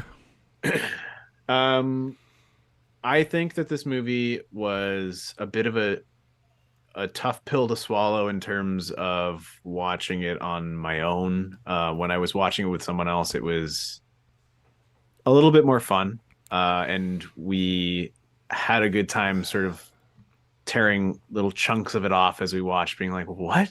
Why? What is this supposed to mean? And that is sometimes part of the fun, but throughout the movie I did appreciate a lot of the animation and the style that they decided to do, but there was also a lot of ugliness to it that I didn't like. So I can't say that the animation is perfect and great and amazing and a testament to animation of the era. I think it has a lot of the things that made the era interesting and fun, and the fact that they leaned into the maturity of it was fun. But there's a lot about it as well that makes me be like, oh man, that's really rough and felt rushed, or it doesn't look right. And and like, I hate to complain about something like this because it does feel like something that I should like more than I did. But after doing even just a minimal amount of research on the turbulent nature of like this sort of like rocking boat of a project, I appreciated it a lot more, and it kind of like it jumped it up in quality for me quite a bit. I hate the fact that they didn't go in with a North Star. I don't know why I'm using nautical terms all of a sudden. A North Star to guide their way. Why didn't they have a North Star to guide their way? I don't know, but they didn't. And I can't help but feel like if they had sort of planned it a little bit more, maybe that takeover of MGM might have gone a little bit more smoothly, and they might have had something more to work with. They might have been given an additional 2 years to work on it. Who knows? Rather than have to be like, what are we gonna do? Oh fuck, this Inspector Gadget thing is taken off. Let's work on that. Which is Inspector Gadget, one of my favorite cartoon shows. So I can't talk shit about that. But like, I would have loved to have loved this movie, and I just didn't. But I don't hate it, and I do think that it is worth checking out, especially if you are somebody who wishes that there were more projects that were geared towards adults that have this sort of like tender loving care put into it, which you can tell that it's there, but you wish there was more of it, or at least the ability to have more of it, or the foresight to have planned out to allow themselves a little bit more of it. It almost deserves more in that respect. It does, because it's fun, and I like the world that they've tried to create, and I enjoy the world building that they've sort of set up, even though you wish there was more of it, and you want to see a little bit more of it. I want to know why those mutants don't like each other, even though everyone's mutants. We don't know why. We just all we know is that one of them melts if they get shot. Like, what, did he melt because of the gun, or is that just what happens when he dies? I don't know. Why is there a Smeagol all of a sudden? Like, who are these mutants? I want to know more about this stuff. Mock was cool, I guess. I understood his reasoning for what he was doing, and I kind of respected it to a weird degree, where I'm like, yeah, I can understand that, like fading into obscurity and wanting to take the world down before you go down is cool, and an interesting villain arc, and like, who doesn't love watching a villain get thrown into hell at the end of a movie? I know I sure do. So, I also got to say, like, the music wasn't all great for me. I liked most of it. I haven't talked about the music very much, and I usually do. But the music that did work for me worked really well. I thought that end moment, I did get chills, and I kind of like perked up a little bit on the couch and was like, and when like a truly good musical moment in a movie happens, I do kind of get a little bit misty in the eyes, and it started to happen a little bit, and I was like, oh man, this is good. But if I had to give this movie a rating, I would probably give it a grass skirt made of bananas, where all the bananas are pointed inward, but every once in a while you find one that's pointed outward. That's my rating. Right on.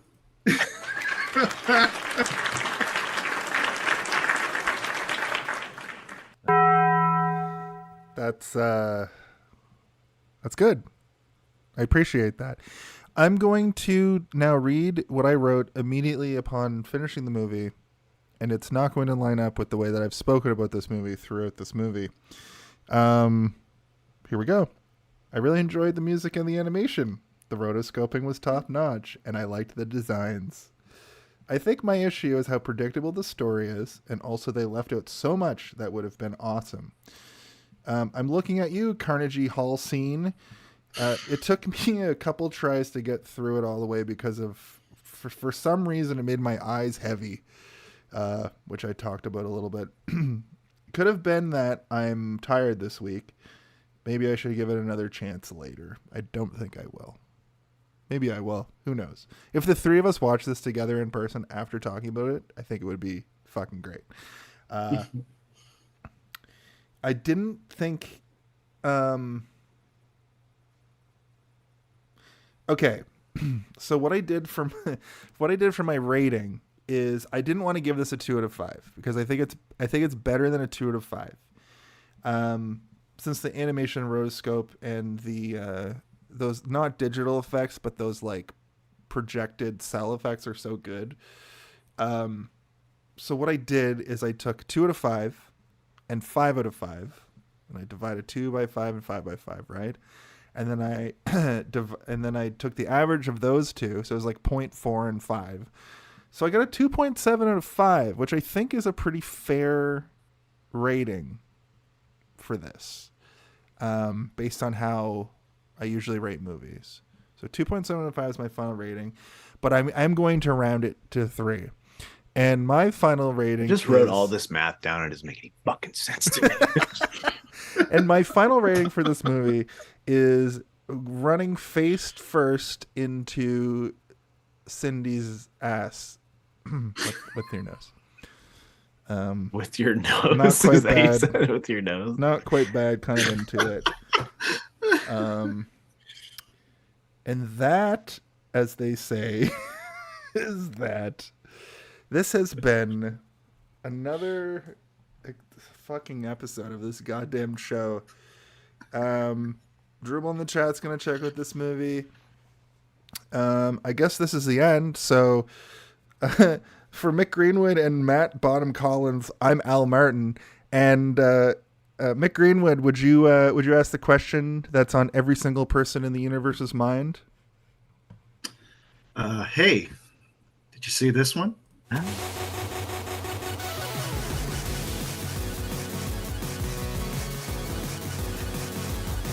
Dun, dun, dun. Pepe Silva. Oh, man. Man, oh, man. I'm craving a banana right now. The banana of it all.